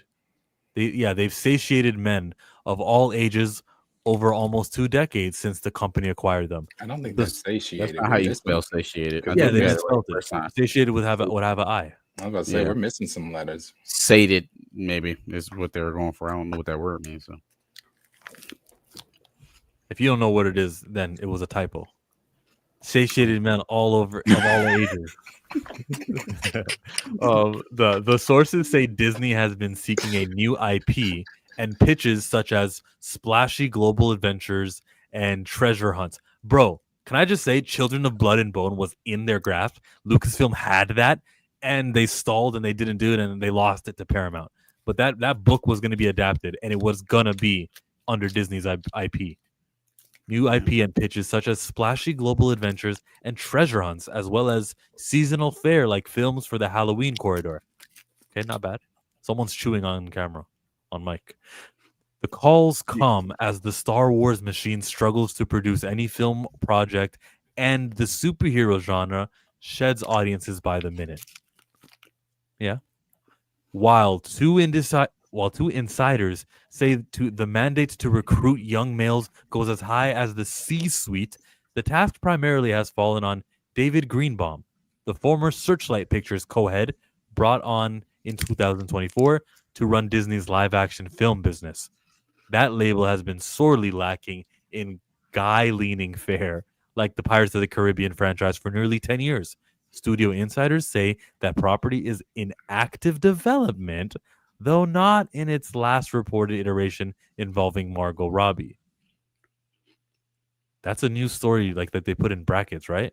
The Margot Robbie Pirates is not in active development. Good. Pirate, like, what's his name? Jack Sparrow will be the one. To say nothing of this lackluster attempt to reboot and hand off Indiana Jones in 2023, which earned $383 million worldwide on a $300 million budget before marketing. A Disney source says that movies for Gen Z men are part of an overall strategy across all labels, but no more urgent than any other quadrants. But that's actually good to me because it does feel like those young men were being neglected. So just saying that we're going to treat them equally as every other quadrant is an improvement. We went over it in the morning report of all the female-led TV shows that Marvel's been doing. Same could go for Lucasfilm. So Greenbaum, the guy who was in Searchlight, and now he's in charge of this, spearheading this, Greenbaum recently hired Daria Kurkek, the savvy former Paramount Pictures co-chief, to assist in this effort. How are you going to get a woman to do a man's job? Isn't that like... No. Hey, like, I was thinking it. I'm like, so all this talk about, we gotta get the boy stuff back. Gotta get the boy stuff back. Gotta get the boy stuff back. Hey, Laura, come here. Like, yeah, I have boys, so I'll just ask them and run it by them. it's just like, why all this focus on bringing them? I mean, not that she, I don't know. She probably okay. Wait. We may be talking too soon because Daria was the name of that guy on Game of Thrones, right? No, Okay. I'm wrong. Okay, it's a girl. Yep, it's a girl. You may proceed. Just not that she may do a good job, maybe, but it just seems like the focus again is conflicting. How is it that important that we get the boys back, but then we're asking a woman to go out? And not that she can't do it, but it just feels like your first pick would probably be a dude, right? Like if the idea is we need to get the young men back, we need somebody with the vision to capture young men and turn them into habitual moviegoers. That's the first job for a woman. It's just kind of something's adverse there. Something's adverse. And she can do it. It's possible. We're not saying that. It's just a weird pick to do. I would say at first knee-jerk reaction, I would probably try to find a young guy, like not even someone in my current age bracket. I would try to find somebody who's much closer to the demographic that we're trying to draw in. But Greenbaum. do what they do. Greenbaum, baby. Greenbaum. You know who can help? Daria.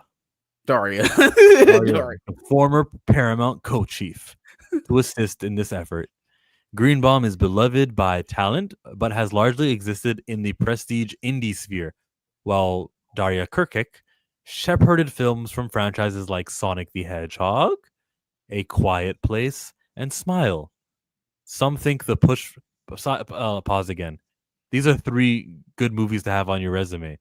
Let me see what's on her resume that didn't really pop off, though. Quiet Place and Smile. Those are good films.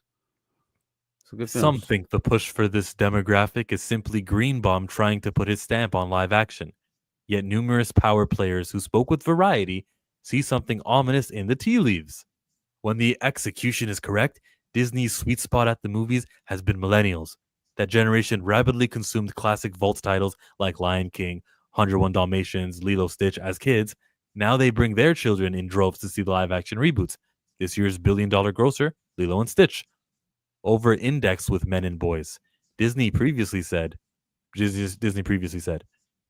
Z is a different story. Built-in interest is not nearly as guaranteed for such an audience, which propelled Warner Brothers' A Minecraft movie to nearly $1 billion haul. Were you saying something? I was agreeing as you were reading. So, nope. It's not built. That was a game Gen Z played as very small kids, not to mention the euphoric viral moments it created for young men filming key moments inside the multiplexes and sharing them on platforms like TikTok. See also Universal Pictures. Gentle Minions. Yup. Trend. In 2022. Yup. When Gen Z bros packed theaters in suits and ties for Minions, the rise of grew. How do you replicate the Gentle Minions thing? I think they just got lucky there, right? Like, did Universal prompt fans to do this? Not at all. That was just like something. It's just one of those weird things that just caught fire with that younger generation, and it was a trend, and everybody did it. No. But what it does prove to us though is that The boys will show up to do TikTok. They'll even show up in friend groups. So many of them are shooting the TikTok. As it stands, Disney is in line with Sony Pictures and Paramount in its market share for Gen Z. 10% of ticket buyers in 2024. That's 2 points above Universal and 2 points below Warner's. Bro, you know what this makes me think about? That's 10% of ticket buyers, right? Isn't like the black community 13% of ticket buyers? Where's that article? Where's the we're hiring a green bum to take care of the black community's needs? I hear you. Yeah. I got you. But Disney is not leaving the job of courting Gen Z entirely up to the film group. Concurrent to Greenbaum's hire, the corporation bought a $1.5 billion equity stake in gaming juggernaut Fortnite, which will incorporate Disney's iconic stable of characters. That's a good purchase. 2 sources say Disney does not, however, enjoy movie rights to Fortnite itself, which would seem a no-brainer in luring Gen Z to theaters. Okay, what does that mean? Does that mean every time we have a movie, a month before, you can play that character's skin? Or you can buy him? Well, they've kind of done that already with the Fantastic Four. They did it with make Superman. it free. So then Superman make it for free. Was on there, yep. Flood people's online, their games, their rounds of Fortnite. Flood it with the Fantastic Four by making the skin free. Oh no, that's what they're not going to do. They're not going to affect the microtransactions. That's what gets these CEOs and these executives their pretty little bonuses. Microtransactions are about 50% of the game now. But they're the CEO now, trying to get the new skins. All right. If I battle pass, new battle pass, new skin, new emote, and there is no the play around doesn't exist. It's pretty much just pay for play. Hear me out. It costs money to put an ad at Times Square, at the bus stop. It costs money. So just think of it as, okay, we're going to lose money, but we would pay for ads, right? We're going to lose money. But these characters, the Fantastic Four, will all be holding their little Fortnite guns, go running around to all of these younger people as they play the game all month long. You don't think that's going to influence them or say, oh, yeah, this is a relevant movie. This ad I've been watching, this interactive ad. No, I played as Reed Richards. I want to watch him now. I believe you. And the way that they're doing it now, it has the same effect. Only you got to go pay $10 for the new battle pass. You got to get some V-Bucks or some or whatever the shit is on there. You got to get some digital currency to come play the battle pass to do it. And then you can get all the advertising. So they're really just double dipping. They're making you pay for the advertisement that they want to ship you.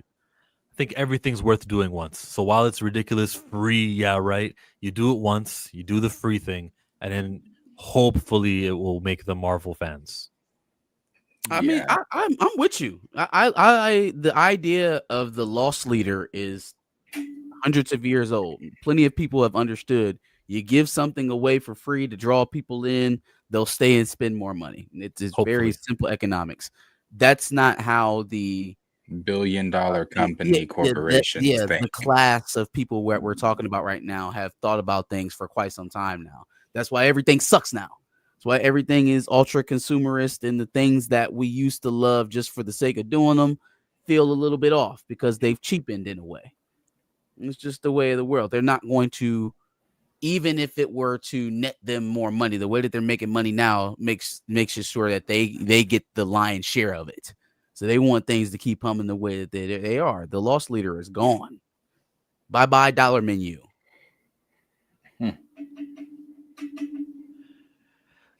Free Palestine. Boycott McDonald's. 2 sources say Disney does not, however, enjoy movie rights to Fortnite itself, which would seem like a no-brainer to luring Gen Z to theaters. Yes, Disney was the unrefuted king of the box office last year. It will win again this year, with 2 films potentially grossing $1 billion: Avatar, Fire and Ash, and Zootopia 2. Let's not count our chickens before they hatch. You don't think Zootopia or Avatar have a chance of making $1 billion? Avatar is definitely hitting $1 billion. It's not even quite. And Zootopia should do well. I don't know what the first made. It should do well though. But let's not give them Zootopia so easily. What did the first one do? I don't know. You know what? This is a sub argument. Who cares? It's really just the person who wrote this opinion. Let's continue. It's not important. 4 movies from 4 Disney labels have grossed more than $1 billion in the past 16 months. No other studio has had one in that time frame. So it's staggering to rival studios and deal makers that Disney is looking to blaze new trails after years of being the envy of the town, having counted for so long on sure things from the worlds of Iron Man and the Jedi. CEO Bob Iger, Free Palestine, confirmed as much on a quarterly earnings call this month, saying his film group won't favor existing IP over original material. The priority, Iger said, is to put out great movies. No, Walt Disney. Marcus? I'm reading along with you.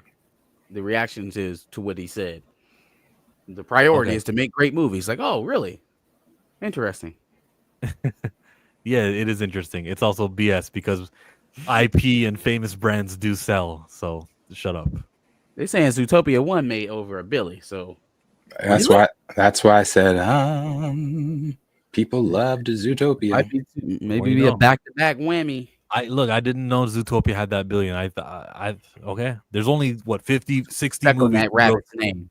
Hey, I cry every time I watch it. So Hey, I apologize to the Zootopia franchise. Yeah, it's a great movie. Iger said it's to put out great movies. That is not true. He also said that Fantastic Four is like an original IP, and not really.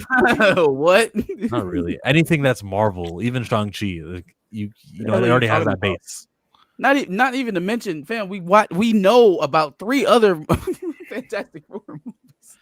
While Disney Studios declined to provide comment for this story, this last little thing they wrote implies that they usually do comment and have input on their stories. Just saying. Shill media, that's how it works. Much has been written about the narrowing audience for superhero movies. The performance of Marvel's latest release, Fantastic Four, which aimed to launch yet another superhero franchise led by Pedro Pascal and Vanessa Kirby, failed to meet expectations. That's despite good reviews, a promising opening weekend, and the full attention of Marvel czar Kevin Feige. Star Wars has not produced a film in 7 years. A big screen adaptation of Disney Plus's hit, The Mandalorian, is coming next year. 7 years? 2019. Yeah, Well, Pretty 18, crazy. right? 2018. Was that 18? Was Rise of Skywalker 18? 19. 7 years ago. One top film executive at a Disney rival says every studio should be looking for originals as sequels and reboots continue to exhaust the culture, even if they're packing in moviegoers in the short term. I never thought I'd say it, the exec muses about the Magic Kingdom's boy troubles despite its gem box of iconic IP. The Magic Kingdom's boy troubles. I've never thought I'd say it, but it looks like Disney is going to have to start trying. This anonymous executive. I mean, yeah, sure. They said at the beginning of the article, duh. So this was a duh article. But my question is, okay, knowing what you know, if you do plan to put any of the things that you that was stated in this article, even though Disney declined to comment, if any of these things are implemented, what do you do? What do you plan to do to get these kids to see Marvel movies? What's your angle? Because again, the Minions thing was TikTok, a fluke. Like, what are you going to do? It's not like Marvel's not already everywhere. So what are you going to do to make these kids come to the movies? I'm so curious on, hey, we got to get the boys back. Like, so what's your, like, I would love to be a fly on the wall on that pitch. Like, what's your pitch to get the boys back? What? I mean, you have Marvel and Lucasfilm already. How could you? That's what I'm saying. Like how did you lose them in the first place? Kamala Khan, though. Kamala Khan's popular with the boys. He's the new X-Men. And Kitty Pryde and Jubilee and Dazzler. That's played by Taylor Swift. Swift. X-Men. It used to be men. They're X-Men. You know, I was going to say what Johnny just put, but is that even enough?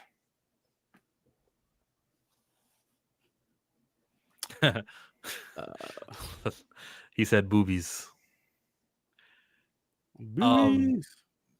I guess you're 18 years old. You got a summer job. Yeah. And what are you gonna do? I don't know. Not put Mystique in her dress. Sexy up some of the other female heroes. I don't think There's that's what also- people are showing up to. That's what X-Men for. that's what I'm saying. Like, so because like, so So- what is it with Marvel? Because it's not. It can't just be boobies. Like, what is Carol gonna do? Like, blast Thanos with a boot? Like, what are we doing? So what are you doing to get the boys into a Marvel film? Cast Sydney Sweeney as Emma Frost. They Yeah, loved him I some guess, Sydney they Sweeney. do. That's true. Let You 'em from could Sydney you Sweeney. could lean on star power. She has the genes. That's you lean on star power. I don't know. Yeah, cast some sexy actresses and have them play roles. You know, see? Have some muscly men with hairy forearms. Do what you got to do, man. Very traditional with it. But like again with boobies, the young generation, what they have is you see Sophie Rain donate $1 million to the charity stream. Sophie Rain, the OnlyFans model. Boys have like where's that million coming from? Well, the boys. They're that audience you're trying to get. Do you cast someone who's an OnlyFans? Oh No, an But see, internet here, person.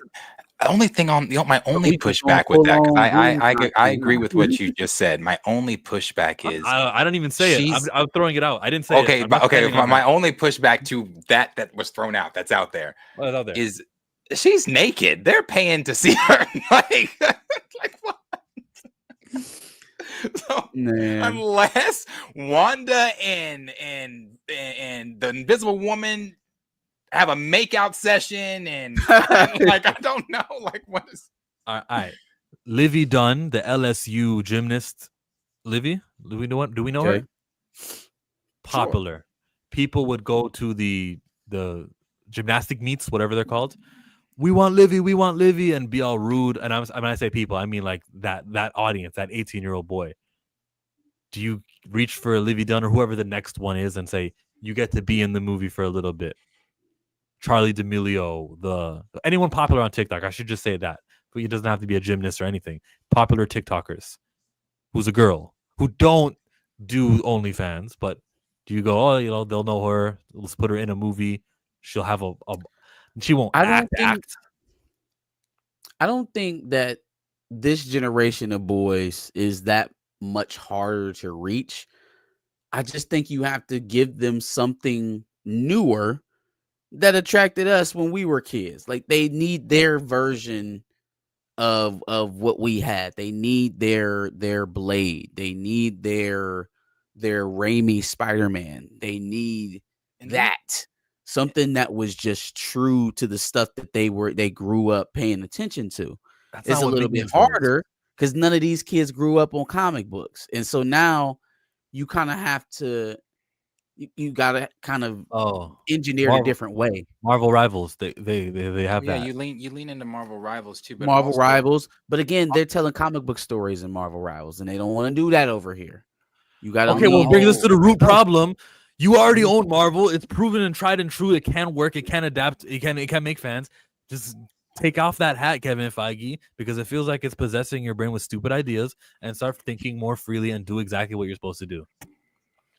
On the whole boobies thing too, this generation is also not, I'm not going to say, I mean, boys are going to be boys. Boys will be boys. You can't change that. Boys will always be boys. But I'm saying boys being boys. There's like pledges with this generation that are different, where they are staying off of porn sites, staying off of away from off. Like I said, boys are going to be boys, but there's a lifestyle that the Gen Z is trying to live, like fuck vape, stay off of porn, no sex until marriage, all that kind of stuff. Now, are they doing that?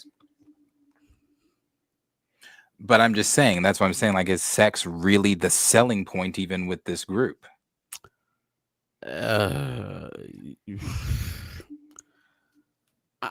Yeah.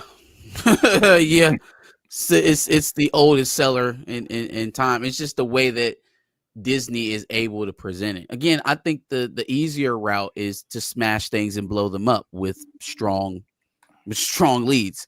But You're right. if you're going to go with the full female cast, you better work some sex appeal in there. Yeah, absolutely. I forget. Yeah. No word around the gooning. Yeah. I forget. Hey, I'm telling you, you got Emma Frost in there with Sydney Sweeney. She in there start talking slow in a British accent. They'll come sit down for a little bit for sure. For sure. Oh yeah, it ain't the same goon like Plies. It's definitely a different definition for it now. Oh man, that's very right though. So I don't know, man. I don't know. I'm very curious what what they have pinned on the wall though. This is what's going to get the boys. Well, Daria hiring Daria from Paramount. Daria got it. Hey, all right. Daria knows how to get the boys. It really said that she will help assist him. Hey Daria, tell me how to bring in the boys. But she made some good movies though.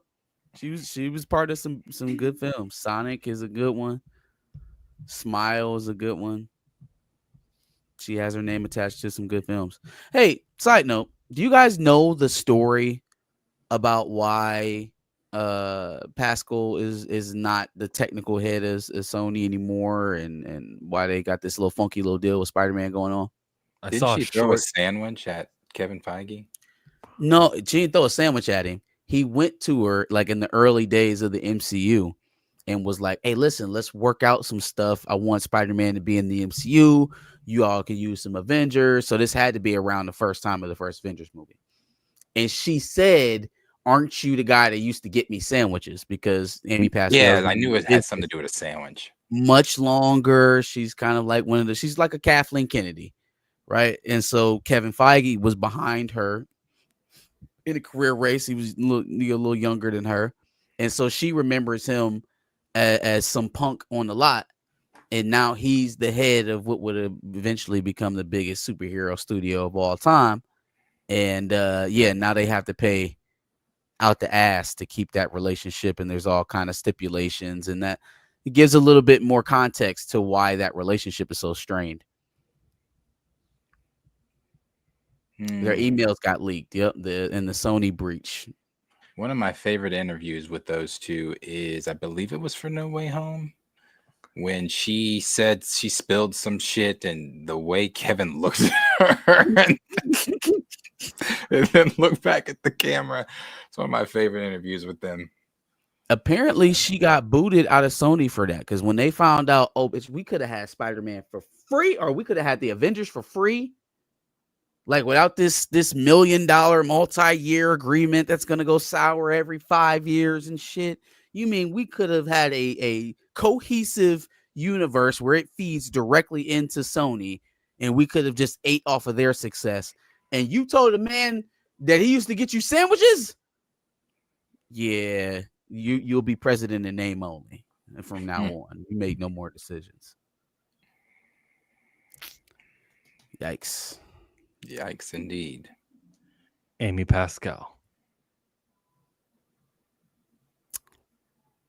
Talk about a bad take. Yeah, Miss Pascal. What else is on there on the dock? The only thing we haven't talked about is Skeleton Crew and Demascus.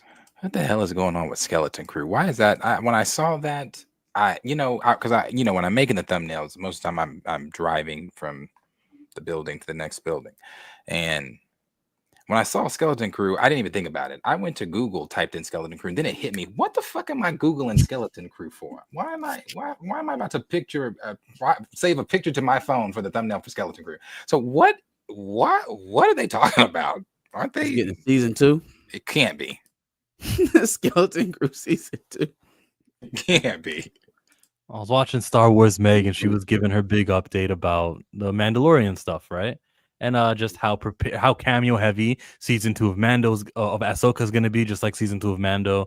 It's going to be very consequential. We're going to still see some of the other characters that we've known, including like the ones we met in Skeleton Crew. Shut your mouth. Oh, wait. Let me rephrase that. I said something wrong. The characters from Skeleton Crew will continue and will be seen again in Dave Filoni's big crossovers. Not really Ahsoka, but especially his next movie. So I hope they grow up. I hope they grow up a little bit. Yeah, that's gonna happen. Okay, I'm sorry. Not to just cut, and I do want to hear this because I'm interested in what capacity. What do these children do? Are they what are they? Are they force sensitive? Are they smugglers? What do they do? They're just kids. Oh my God. One's an alien. Dave, are we still taking marching orders, Dave? I thought we were wearing our big boy pants now. I thought we were putting our foot down to the nonsense. You know, we could just let Skeleton Crew characters die where they are. I don't think anybody's going to be too upset if we don't hear from them again. Although maybe there's a future for the two main characters. Who are the little they? blue elephant thing was a little weird, but I tell you what, go to Star Wars Celebration or whatever big con it was, and they had a booth set up for Skeleton Crew. Those poor kids. Nobody lined up for those kids. Hey, that's better than bullying. That is so much better than bullying. That's great. The fandom has just said, you know what? We just give up. Just give up. Just give up. Oh man, that's crazy. Okay, what are they saying? Why are these kids crossing over in events? Well, he's also part of the cast, and he's got the Force. Jude Law's Star Wars future gets uncertain update 7 months after the 92% Rotten Tomatoes series ending. So if you're wondering if Matthew Rodoy is compromised, he is, because of the way that was 92% Rotten Tomatoes series. 7 months definitely means a success, right? Yeah, that's the marker.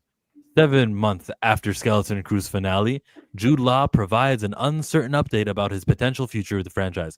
Law plays the Force-sensitive pirate Jod Na Nawud in the Star Wars show, where he crosses paths with 4 children. With 92% critical Rotten Tomatoes, they were overwhelmingly positive. The series received extensive praise for being a thrilling adventure that got back to the original Star Wars roots, didn't require knowledge from other stories in the franchise, and featured stellar performances from the entire cast, including Law.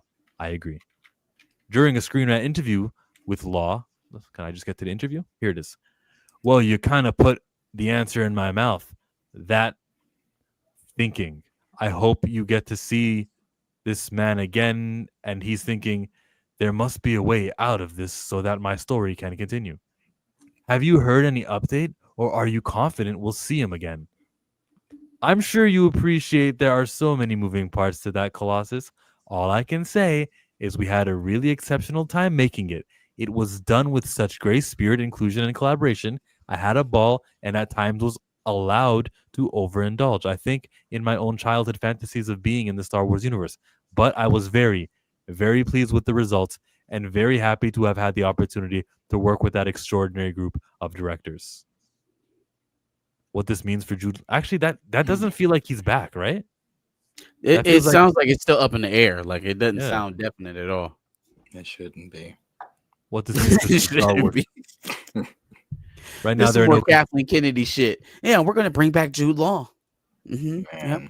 We're gonna bring him back. There are no confirmed plans for Skeleton Crew Season 2 or Jod to appear again, but that doesn't necessarily mean Star Wars story is over. Jod is last seen alive and free from the authorities when the New Republic arrives and saves him of citizens at Atin from pirates. Jude's character's name is Jod. Jod Na Nawin, yeah. Jod Na Nawin. Gotcha. Jod Nod Darwin. All right. And he's still alive. The name of the platinum. I love how Kathleen Star Wars just is Oprah. You get the Force, and you get the Force, and hey, you want the Force? Hey, we're handing it out. It's female. Everybody's Force sensitive, except even for if Finn.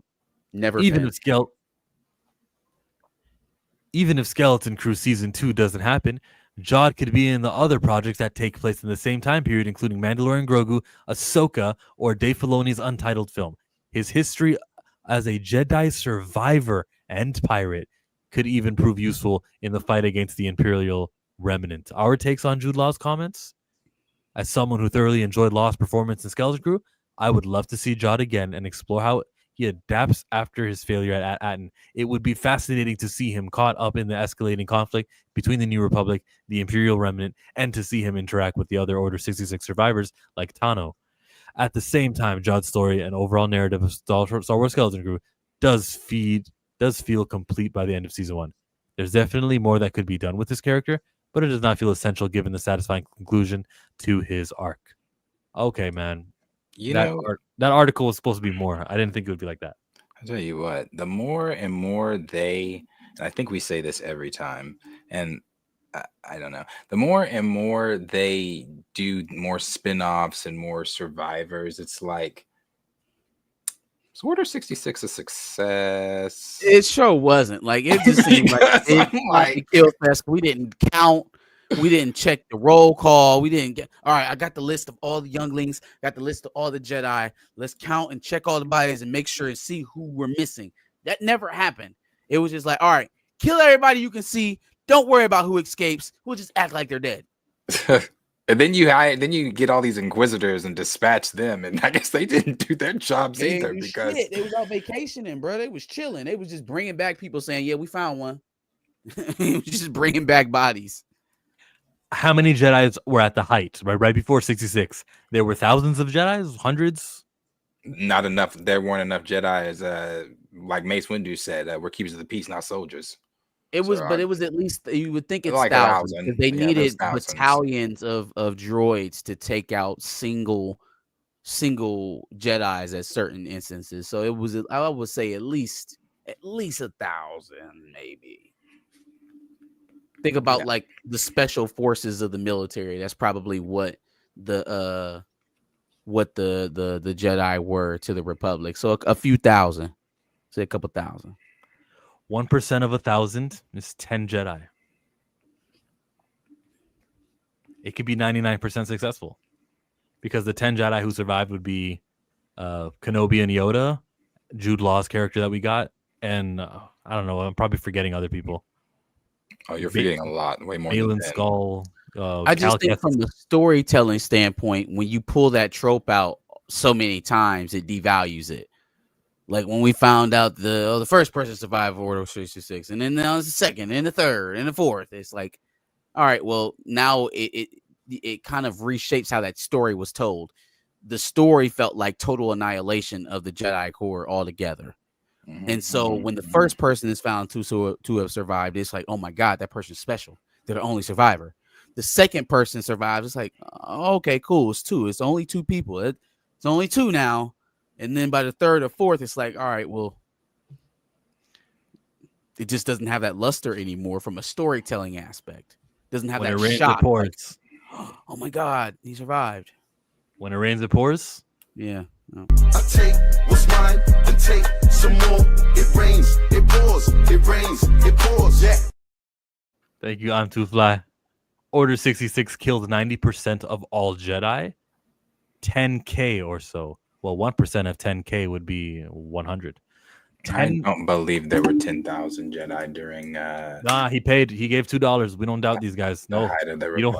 Please do not. Diesel seconded him. He said 10,000 Jedi when the Clone Wars began. 10,000, but they needed a whole clone army to carry out the operation. So it had to have been quite a bit of them.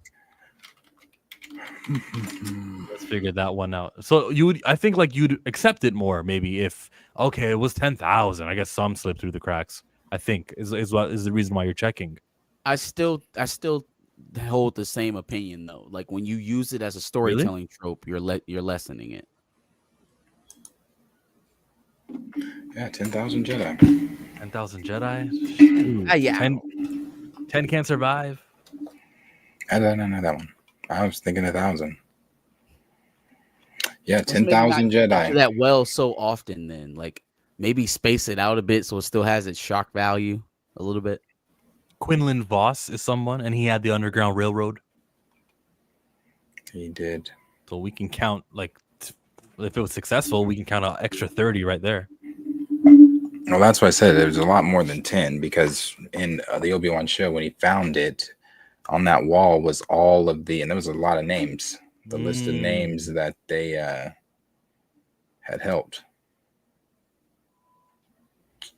So, yeah, I don't know. Again, love Star Wars. I just need them to figure some shit out. Of course. But The Mandalorian Grogu is directed by Jon Favreau, and he's had our back. I'll check out that movie. I hope they rename it. It's not too late because it's such a plain name. Yeah. I'm telling you, if he comes in here goo goo gaga, and I'm gonna pitch a fit, because I'm not talking like, I don't want him at the end of the movie to say, You're gonna be like, Din. Yeah, Din Djarin. And I'm be like, no, I'm done. He's been 2 for 7 years. No more. You said that's the one part of the lore that they chose to keep sacred is how Yoda's species ages, huh? Yeah. The one thing we gonna keep accurate as hell. Yeah. No, Grand Regent Bag, he has not talked. He's not going to. Hopefully he does, though. What do you think about Starfighter, the Sean Levy film with Ryan Gosling and Ray? Apparently, he's worked with VFX. That's a capable director. Let's do it. Even with Ray in it? No, I don't want that. But the whole movie is not Ray. It's Ryan Gosling's character. We also don't know how much she's going to be in it. It is Daisy Ridley. She is there, but they say they didn't. How did they word it? She's there. Dang it! I don't want to misword it. How did they word it? She's there. They akin to Obi-Wan franchise. Guy, I forgot what they said, but she's basically no. But I do remember the Obi-Wan comparison, though. Yes. Flagship character. She's their space Jesus. So that's what they love, and they love her. So I don't know that she, hey Daisy, you want to come be in Starfighter for a second? She's like, oh, I don't know about a second. You're like, oh, okay, and we'll get you in there. I don't know about a second. Maybe a full-blown cameo would do. They're like, oh, okay, we got you. She's like, but I'm gonna have to do some really cool Force stuff, like juggle rocks, like I did at the end of 8. They're also talking about Patty Jenkins' Rogue Squadron is reportedly back in development. If they tell that one more time, I'm so sick of hearing that. It's always back in Rogue development. Squadron shit. With the Rogue Squadron and the Taika Waititi Star Wars film, can we just cut it the fuck out? Cut it out. What's going on with Shamik? Well, Shamik Moore posted this on his social media. He's in a voice recording studio. He's at the booth. And that reveals that he's begun a voice recording for Beyond the Spider-Verse. Somebody commented and said, make sure he ain't in nobody else's. You'll never be alone. Recording by yourself, buddy. Oh, shit. Romance is for you. The internet is so cruel. Sit down. You say your lines, and then you go sit down. You don't talk to nobody else. This one says, please keep him far, far away from any woman on set. You don't go talk to Haley. You don't go talk to nobody else. No gooning. Oh, that's funny. So when does this one come out? 2039? When is this one? It's got pushed back, isn't it? Oh, I hate this. Someone said, the hate is just because he's a black man voicing Spider-Man. Let's not delegitimize actual 78 people agreeing. That's because he's verified. That's why. I think if he didn't have so many of these awkward moments with the female co-stars, I think it might think it Yeah, might but have don't been invalidate 2024. actual calls of racism and like awareness and things like that with bullshit, because that's not true. That's not because he's a black man voicing Spider-Man. It's got a lot to do with his actions. It'll be the 20-second comment. Let's Soul 1 million know that. I don't think the 21 people are saying that. I think the 21, if we click on it, is going to be a whole bunch of right wings. Oh, you guys always play that card. Shut up. I think. Somebody answer Raymond in the chat. That's interesting. What is going on? Gooning is like when you're being horny. It's like the young people word. When you're gooning, you don't want to be a gooner. Well, the technical Urban Dictionary. No, I'm joking. The Urban Dictionary one is a lot more graphic, but yeah, it's something like that. Inform me. I don't use that word. That's the first time I did today. But what is it? It's more. Oh, no, I mean, don't. it was what you said, but like, oh yeah, to the fullest degree. So yeah, you should be good, Raymond. Yeah, I had to learn about it the other day. I was like, okay, it made me so mad because I was like, fuck, I'm old.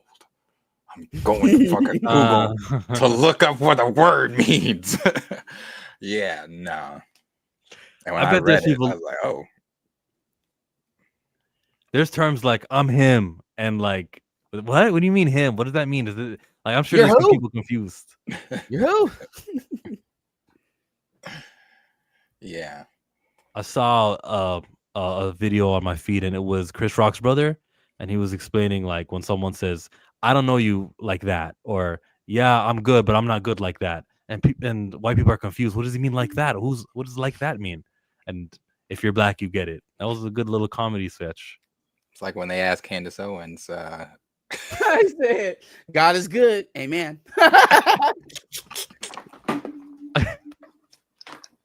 So the joke is, she's not attending black churches, and so she didn't pick up on that.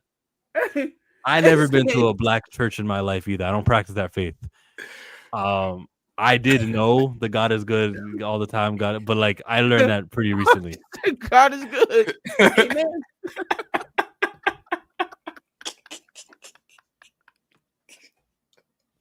I looked that video up. That shit's so funny. And then they broke it down to her. She was like, "Where's that from?" Oh man. Oh shit, that's funny. She's been trying to get her black card back though so hard. She's been trying to get it back every now and again. She's slipping up. Somebody said they would like to see her and Amanda Seales go at it. That might be a good one. Amanda Seales versus Candace Owens. Amanda Seales would eat. Loud debate. Debate. I feel that both of them will wait for the other to finish. Like I don't think it'll be that raucous. Oh, it'll get heated. It would for sure get heated. Absolutely. I don't think either one of them would relent on using the other's past to delegitimize the other one's argument. I think the very first thing that Amanda is going to want to address about Candace Owens is the year she spent denigrating black people. And then conversely, Candace could just, she's gotten into her celebrity news as of late, very celebrity oriented. She's going to be like, listen, you was outside begging to get into the Black Oscar party. You know what I'm saying? What about that? What about your breakup with Floetry? What about your split with Issa Rae? It's just going to be a mudslinging. It's going to be mud wrestling. My favorite type of wrestling. I did watch her Jubilee deal where she sat with 20 black conservatives. I hate Jubilee.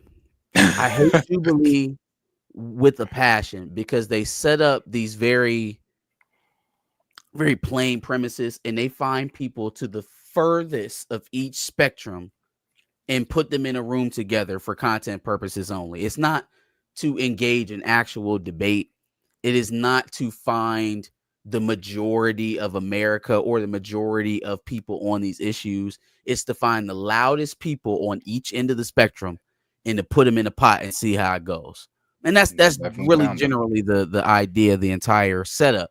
They had what's his name? What's the Mehdi Hassan? No, not Med. Well, yeah, they had Media Sign on there, but that's not the one I was going with. It was Peterson, Jordan Peterson. And then the premise that was set up in the title was we got an atheist versus 20 Christians or something like that. Peterson sit down, he won't even call himself a Christian because he's not there to argue from a Christian perspective either. And it's just like, so y'all just invite people in here again to get these firecracker moments, and y'all gonna set it up however you want to, but you're not even giving the people in the room the premise. And so I have the understanding that she probably didn't even know she was arguing with conservatives. She probably just thought she was gonna walk into a room with a bunch of youthful black folks, some Gen Zers, like we was just talking about, and she's faced with some of the most nonsensical, self-hating nonsense that you can encounter.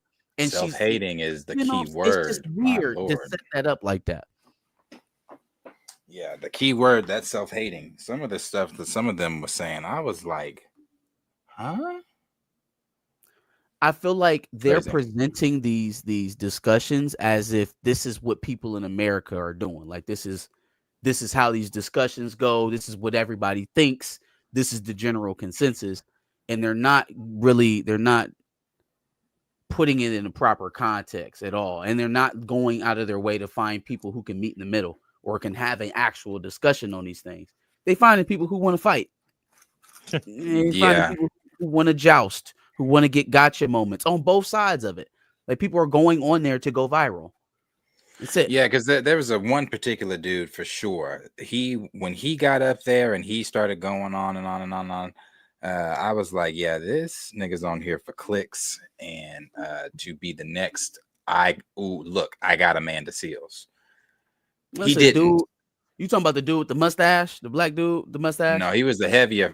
He looked Bubba Bass, heavier set black. Oh dude. yeah. Okay, I got you. I know him.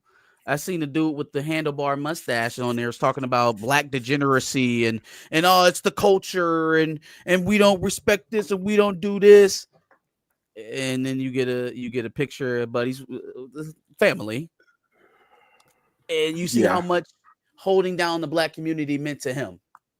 You know what I'm saying? How uplifting the black community and keeping and up, building from within and all that other stuff that he was talking in front of in front of Amanda Seals. And we don't really live that. We talk a whole lot about what the black community needs to do within itself. But then, we go do other things to go build up other communities. It's just. Anyway, one of the angles that one of them had taken, what do you say?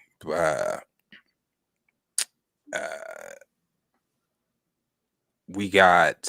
He's like, how can we call us? I forgot why he led with, but he's like, he kept using King Von. He was like, you got King Von. His example was King Von doing and the stuff King Von did, killing, blah, blah, blah, blah. Then he used Ben Carson, who killed, I guess, his cousin. Or something like that, or a cousin kill, or something like that. He said Ben Carson also had the option to go and get revenge, but he didn't, and he is now da da da da da. And he was like, King Von is this and that. And he's making music and da da da, all this kind of stuff. And I was like, well, first of all, brother, I don't know that you can really sit and use, music like that. One of the reasons I say that is because one of the things that was presented, I don't know if everybody watched the new Fresh Prince of Bel-Air stuff that was on Peacock season 1, when Carlton and Will had their argument about, white kids listening to this music and stuff like that. You go to most of these concerts, it's these white kids out there listening that's fueling a lot of these. I'm not saying black folks aren't there, but a lot of these white folks love them some Drake, love them some Kendrick, love them some. Oh, you mean buying up these tour tickets? Yeah. Yeah, that's who has the disposable income to go spend $500 on a concert ticket. Right. For sure. The music is speaking about somebody else's experiences, but the consumerism of it all is definitely selling it to suburban white America. That's who consumes it for sure. The consumerism is selling it to white Americans. Now, the culprit that I point my fingers towards, not that there's other pieces that are not guilty, but the person who's selling it. This is an industry. This is like decision makers up top who are encouraging that King Von stuff that the Republican dude talking to Amanda Seals was talking about. You know that the Yeah, but I'm not R&B about to genre I'm is not gonna being put blame on Vaughn either, though. sure. No, I don't. I wasn't trying to blame What do King you Von. mean by that, Well, Darius? he Blame on him was and what? he was like, I'm not going to say like, oh, King Von is responsible for how he's responsible, because the way that the dude was preferencing it was King Von and music like, and other artists and music like King Von are responsible for how the black community behaves and certain things like that and blah blah blah. Oh no, he's an individual. He's an individual. Right. Yeah, you can't say, oh well, look at people like King Von as to hold him responsible for the whole black community. Yeah, it's No. systemic. It's the systemic But choices. Like, I let me just get wanted to to my. make sure we're clear. Yeah. Buddy was a Oh was a yeah. Okay, No, yeah, I'm for not. sure. I'm definitely not saying that, because just like crazy ass, is the NBA still locked up, or did they let him out? Yeah, no, same thing. He out. Yeah, same thing. Same thing. Rapping MAGA lyrics. He's out. Oh, really? MAGA lyrics. Literally, he just had a music video out like 2 weeks ago talking about whatever 45 got going is good for the youngins. So he's out off of federal charges, gun charges, writing prescriptions. Wasn't that something he was running like a pill farm or some shit like that? And he's out and he's rapping MAGA lyrics. So I think those two things go hand in hand. I think those things go together. Did not know that. You know, since I don't coach anymore, I don't hear that. So I'm not looking up NBA YoungBoy, so I don't hear. I didn't even know he was. I knew he was locked up. I know he was out. Oh, and pardoned. Some more CEO pointing. I see no Lucian Grange, UMG. Those levels, elitists are responsible. Jimmy Iovine as well, and Lucian's son now the head of Sony. So point to those guys when you talk about what's getting pushed, right? Like people, I always find it interesting when people think they're smart by saying, "Oh well, you know what I'm saying? It's the culture. It's the culture. It's what we promote." As if we control what gets promoted. As if we control the vehicles of promotion. See, if you're smart enough to understand that it's the media that's being put on us that makes you act a certain way, okay, that's step one. Step two, who controls the media? All right. Who controls the media? How are you smart enough to understand that it's the media that drives action, that drives ambition, that drives imagination? Who controls the media? I'm right there with you, and I'm gonna add that R&B, hip hop, those are two separate genres of music, and both of them do different things. Usually, R&B is "I love you," that kind of good stuff. When I say good stuff, I just mean that we're not encouraging violence. I'm sure Akon was doing a whole lot of thuggery in his music also. We even got hip hop, but then they started categorizing it as urban or like some way, somehow chopping the visibility of R&B over the last decade or so to try to kill that genre of music. Hey, instead listen to this rap stuff. And when you're listening to rap, you're listening to there's a higher chance you're listening to the aggressive stuff that encourages violence and negative tropes. That's a systemic issue with the CEOs. You could extend that to R&B as well. R&B hasn't held on to its wholesome, love-oriented, love-making music that it broke into the industry with. It's turned into just sex music, right? It's Zane Sex Chronicles in recording form. So instead of being romantic, you're being explicit. Yeah, there isn't really a safe haven for some of those songs, though. Back in the day, was when I get that feeling, I want sexual healing. Some of them songs back in the day. We're far cry from Marvin Gaye, but even some of the 90s stuff, your Johnny Gills, Keith Sweat. And I'm a rock your body, turn you over, love is warm. I'm your soldier, touching me like it's our first time. Yeah, that's Jay Holiday. What is that, like 2006? For sure. But you look at it now. Who are our bastions of R&B? Of course, you got Chris Brown. We'll set him in a Usher. You set him. Raymond said Betty Wright was nasty. I was gonna say, come on, man. Some of them songs back in the day. Betty Wright was nasty. It's Jacquees. It's less names. Yeah, and there the you names go. aren't as big. Jacquees is Givion's a good one. He's a bastion from the past. But none of them are reaching that R. Kelly status. Mm-hmm. Usher. I mean, You Usher's need still Frank around. Ocean back. Where the fuck is Frank Ocean? The Man. major labels pissed him off so bad he went into Machiavelli mode. He said, "I'm gonna go live on an island by myself for 10 years." Did I say this on stream about Sexy Red? Or was that off stream? Them old songs was nasty you and told it violent. to They me. definitely wasn't violent. They was nasty to a certain degree, but it wasn't just only sex. There was an aspect of love, of longing, of like pursuit. Like, damn, I want you, baby. It was on their knees crying for these women. Shirts open in the rain. 5 o'clock.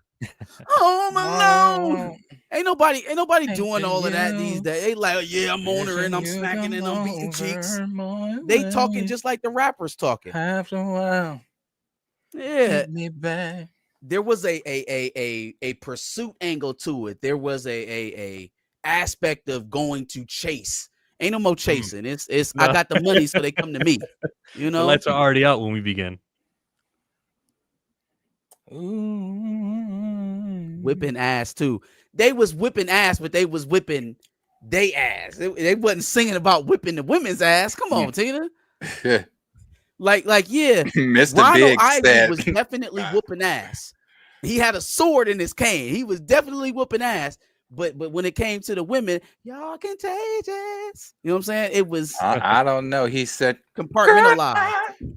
That was after he found her creeping. Walking. Well, he still. He said, That's after he found her creeping. That was a he different said, I said, circumstance. told your ass to get to walking. Yeah. Yeah, she definitely got that cane after old boy left. Omarion and Remember B2K. Brooke Valentine, of course, Torian, with the girl fights. Ladies do R&B also. Mariah Carey. Yeah. Yep. Yeah. Now I will say that they've hung on to the emotional aspect of R&B a little bit more than the men have, for sure. Your Summer Walkers, SZA. Fantasia. See, some of these women crazy too. SZA gonna blow up your shit. You know what I'm saying? SZA wants to murder you after you break up with her. Is Janae she? Asma gonna bust the windows out. Janae Aiko want to fuck you up too. You know what I'm saying? Like there is definitely a level of toxicity that has risen in R&B in general. Keisha Cole, I should have cheated. What Beyonce had? Was it Lemonade? What song was it where she had the bat in the music video? I think that was Lemonade. dress. But that was after Jay-Z, had his little spat. You know what I'm saying? I Yeah. think everybody gave her a sabbatical on her sanity. We kind of overlooked all of that. Yeah, until she took him back. It's like, Mitch, what was the point?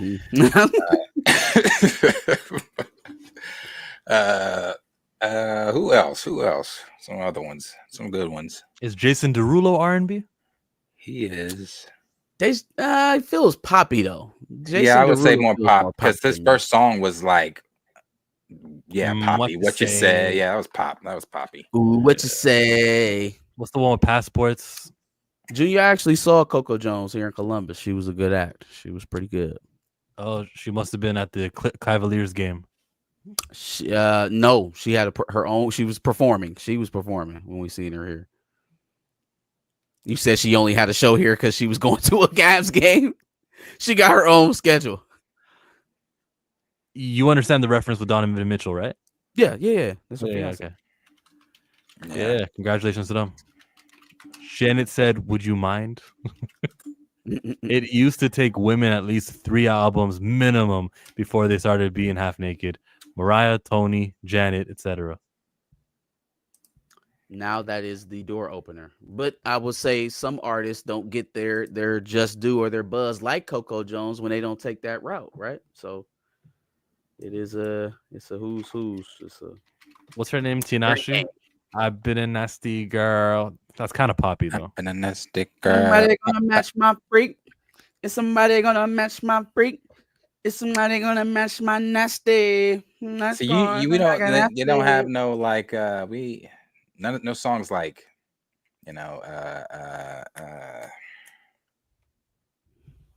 hello, I'm calling to speak to Barbara. Calling to let you know.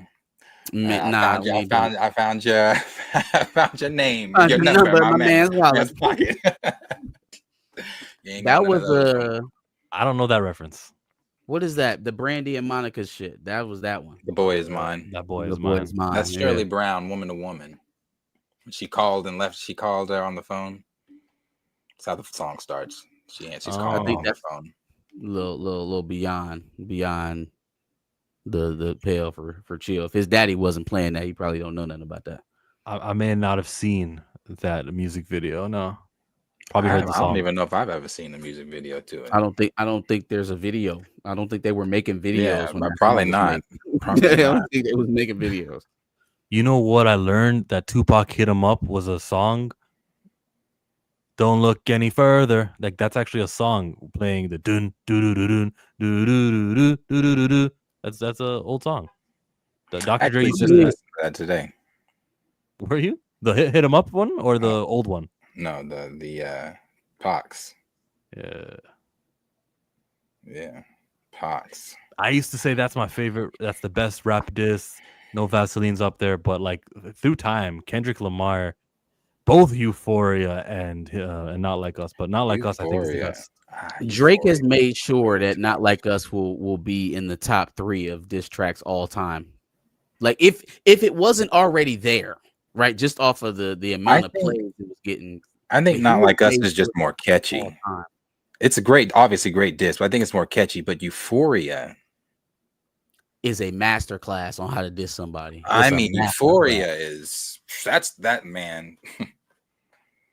Like I said, Not Like Us is great. It's catchy, great diss. Because of all the lawsuit shit and the aftermath and the pop out and the video and all of that shit. Not Like Us is the one that everybody's going to remember, but Euphoria is the one that has all of the building. It is. Superpowers getting neutralized. I can only watch in silence. The famous actor, man. Just that whole how he starts it, and then when the beat changes,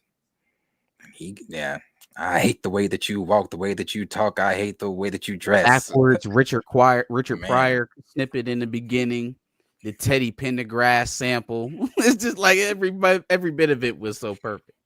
Yeah. It is. It's a great one.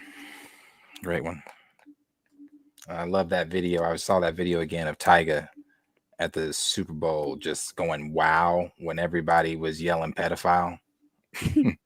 Certified lover boy, certified pedophile. The Grammy Awards too.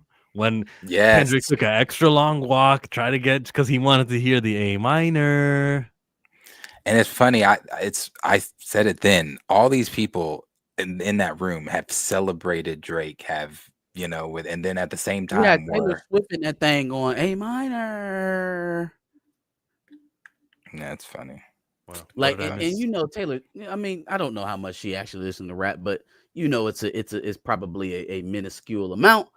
The fact that she going out of her way to be seen because she know the camera's on her. A minor. That means she's trying to be in popular culture at the moment. She's trying to do what everybody else is doing. So the popular thing right now to do is to stomp on Drake. Now remember, Drake said, "Keep making songs for the Swifties." Remember that? She knows. She knew that. Yeah. Well, that is true. He did say you can't cry victim there if Taylor Swift wants to dance to Kendrick Lamar. He did say that. Are you all watching the? I just don't think I am. I don't care. The Trevante Rhodes and Logan Paul. Trevante Davis. Or Trevante Davis. Yeah, that makes me sad because Trevante, he got to be broke. He got to be broke to take that one. No, that's good money and it's easy money and it's safe. I don't think it's that. I don't want to scold him. It's a lightweight fighting a heavyweight. We wouldn't even be doing this if this was actual boxing. This is something you do when you need the payday. And it's not as if Logan's going to lose the fight anyway. Yeah, I don't like this type of shit. pay me to take a reputational hit. No, my nigga, you need better Yeah, I money think that shit management. is. Stop I taking think that dumb shit is fights dumb. to shore up debts. This You was know, why I got mad at Floyd for doing the same exact shit. It's poor although money that management. fight was on Netflix and it kept freezing, I could only watch it, every other minute. I was very pissed because I was like, that is not what Don't I come out here expected. talking tough to all the actual boxers that you be putting down, and then like, oh, but I'm gonna take a fall to Logan Paul for a check. Come on, man, don't talk no more money talk to me. Oh, you think he's gonna fake it and he's gonna like take a fall and lose this match? They don't hire these Oh, guys yeah, to he's not. lose. Yeah, I win. think it's They something don't in like hire these guys to take L's. Logan's like deal is I don't think he's not gonna lose that fight. Yeah, no, he's not. Logan They Paul not or Jake hiring Paul? these dudes to lose. Logan. Damn. Jake. Which way? Which one's the shorter, fatter one? Oh, Who's the it's younger? Jake. Who's the If younger? it's Jake, then I thought it was Logan. I thought he was Who's the fighting younger Logan. brother? Oh, well then Jake is younger. This is definitely Okay, then it's that one. Yeah, that one. definitely a sham. At The least you younger had brother. at least a little bit of competition if it was big Logan. I think it's Logan. You sure it's not Logan and I'm Javante? pretty sure it's Jake. Let me check. I think it's Jake though, because Jake is the one with the beard, ain't he? Yeah, Yeah. that's the younger. That's the young Yeah, boy. that's He's him. He actually was the one on closer the to poster. Javante's size than Logan is. Yeah, he was the one on the poster. Yep, it's Oh him. man, then it's definitely fake. It's definitely fake. Yep, it's him. Oh my god. Ryan Okay. Garcia voiced his opinion on the upcoming Jake Paul and Tank fight. Boxing is officially the WWE. Well, there you have it, folks. It's a Fitz 2 holiday. Nothing. There's nothing like a Jet 2 holiday. Like a Jet 2 holiday. I don't even know what commercial they got that shit from. But they've been Nothing wearing it beats a out. Jet 2 holiday. A Jet 2 holiday. Oh man, that shit's funny. Super. Payback, homie, I'm bringing CA back, and I don't do button-up shirts or drive Maybachs. All you Bucks thoughts. J and B played everyone. B made an album out of him cheating. J made an album saying he messed up. Then a collab album with them back together. All right. I mean, so they definitely milked it, right? But like, But it was real. it was I real. think he's implying All it this was shit scripted. happened. This All shit right. happened. I don't think they scripted the elevator and all of that shit. Nah, bro. that wasn't shit was real. scripted. That shit was real. They just milked the bad situation. Bucks, are you saying it's scripted, or are you just saying that they milked it? He says the fix is in. Oh, he's talking about the fight though. Let me know. I read it as you were trying to say that. Yeah, they made the most out of this because they planned it. They did the albums. They already had the music ready. I thought that's what you meant. Jay is now the wealthiest musician in the world with 2.5 billion. No, he was worth $500 million before the shit started. They together they were already worth $1 billion when all of that shit was going on. You know, they didn't have to do that to become richer. They was already on their way up. We got peace. Milked a bad situation. Something was wrong, and they clearly weren't going to split up. So it's like, all right, let's try to make some money. Buck says not scripted. Gotcha. Power couple. Why not? Peacemaker season 2 is out. Yeah, I didn't know if we wanted to share that. I mean, it's all over Twitter, so if you get on Twitter, you'll see it. I don't even think people care no more, y'all. Y'all see the views and slid way But down. if they were here watching us, they might not have had a chance. Do we Spoiler want to alert. show it? I mean, you Yeah. guys see it. Go ahead. It doesn't matter. I know. Go ahead. And just like that, hashtag Peacemaker season 2. You got Mr. Terrific up top left. You've got Superman. That looks like green. You know what I mean. Everyone who was there in the finale of season 1. Nope, he was in this universe the whole time. Retcon. Big ass retcon. Because I was about to say, literally, they were talking about the other folks. There's Well, so then how dialogue did they there. explain the whole Shazam stuff then? The stuff that happened at the end of Shazam, the agents from Peacemaker. You Weren't just they pretend it didn't the happen. end of Shazam? Just pretend it didn't happen. Okay. Hold on. There's dialogue. Yeah, I'm trying to find the one with dialogue between. Finances the Justice Gang. With me. We probably are gonna get flagged for this, but like, do all three of us don't care or what? I'll Well, play it. there might They be call some that people. little super chat money. Yeah. Darius, you object or you? I'm no? just saying there might be some people that might, but maybe not. Maybe not. Maybe not. Maybe not. I don't know who's all trying to watch Peacemaker. All right. Here's the one, the little 14 seconds for the dialogue of the Justice Gang at the end, though. And I also sent you that up close deal with Supergirl flying. Damn, what the hell's wrong with my mouse? Okay. Whoops. Okay. Supergirl flying. James said she's not on the team. Neither is Superman, obviously. They just help like Omni-Man. It's literally invincible. They help like Omni-Man. It's just invincible. Invincible. Oh shit. And then the other one is the dialogue. I don't know what they said, Cool. but it's Probably still not Maker. replacing whatever Aquaman and Flash said. The DCU versus the DCEU. All right.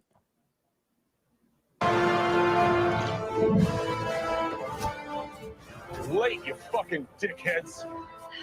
What a meathead. Screw that guy.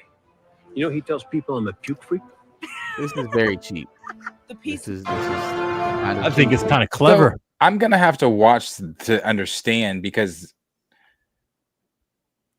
feels kind of cut and paste. I'm confused. So like if is this the Peacemaker from Justice Gang's universe that the top scene is happening to?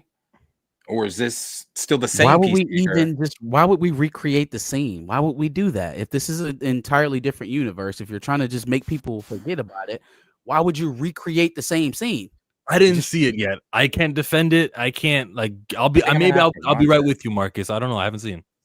I'm just confused because I'm confused obviously because I haven't watched, but I'm just also confused why this scene, because is the top Peacemaker with the new the current Superman, is that universe's Peacemaker, or is that why is he meeting them in this scene? I'm so confused. Do you know that the season 1 finale was the scene in the bottom? Yes, yeah. So, but I don't understand how they're there in place of them then, because if he's supposed to be breaking into a new universe, yeah, that's the thing. That's the confusing part. If he's breaking into a new universe, Trust me, bro. I'm gonna have to watch it, I guess, because That's the answer. Trust me, bro. Love James Gunn. confused. oh, okay, Junior. I guess that's a spoiler, but I'll say it. Thank you, because we did ask. Oh, they retcon the entire. They retconned the entire storyline, so it's not set in another universe. It's just that scene that we saw with Aquaman and Flash. That didn't really happen. You misremembered it, guys. What really happens is he interacts with Hawkgirl. So, like I originally thought, it's just cheap cut and paste. I see. I don't mind. I see. Don't believe your lying eyes. These are And not the this is what drones we- that you seek. This is what really happened. It's just a retcon. Gunn already said. All right. I actually respect that because I know the conditions that the universes were in and new management. I get it. I understand it. Her We are wings in the looked great 30s. when she It's time landed. to wrap this up. It's time to wrap Yeah. it We'll up. wrap it up before we talk about. Someone said Mandela effect. LOL. I don't think anybody cares, dog. 38. I think we're Which were one up. is it? Who is it? Which one was it you were pulling? Culture Made Channel. No. You said you were going to pull something else before Mark said that. No. I was looking and I was searching to see what was next. I don't think it is. I see. We did the boys. We talked X-Men. I mean boys Marvel. We did everything. So we're good to end it. There's a couple trailers I wanted to share, but it doesn't matter. Don't worry about it. Yeah, I'm about to watch this Blue-Eyed Samurai trailer, but I gotta watch that on my TV. I can't watch it on this little last screen. I gotta watch that on my TV because that yeah, been waiting on that one. I'm excited. What trailer were you showing? I don't even know what it's called, but it was on Netflix, and I was like, Oh, let's the Cell thing, that other animated deal, Splinter Cell. It looked pretty good. Does that have white people in it? Were they animated? No, it wasn't an animation. No, I don't know. Well, these were white animated people. mine was a black thing. Oh, no. Well, if there is nothing else, we do, of course, always appreciate you guys hanging out with us on this Thursday evening for another riveting episode of the Pantheon. Riveting. We are back, of course, next Thursday for another episode of the Pantheon. Marcus is live on Sunday for Back at the Bus. Chill and I are live tomorrow morning for the morning report. I believe Tina's got some videos that she's just put out that you can go check out. Check out Culture Made channel, Torian, if he is in here, network as well. If I'm missing someone, please forgive me. You're missing lots of YouTubers. Well, like, I'm we talking can't about get ones you that were all. in here. Ones that were in here tonight. The Like ones that Spoiler were in. Kings, we know. You can go check out Spoiler Kings. They're live right now. Yeah, and check out Dre Mac. Check out Biggerford Entertainment. Yeah, check out everybody. Check them all out. Appreciate all you guys, though, as always. Appreciate the super chats and everything like that. So if you liked what you saw here, hit this like button. Subscribe to all of our individual channels. I am Planet Fanatics. That is Marcus. That is Chillmonger. We have been Pantheon. We hope you guys have a blessed and safe night and a happy weekend. Cue the Josh. Hey, I've been watching y'all every single time on Thursday and Friday because I swear to God, y'all switch up every now and then. But rock out. I'm fucking with it. I'm out. Thank you, Josh. Appreciate it. I know.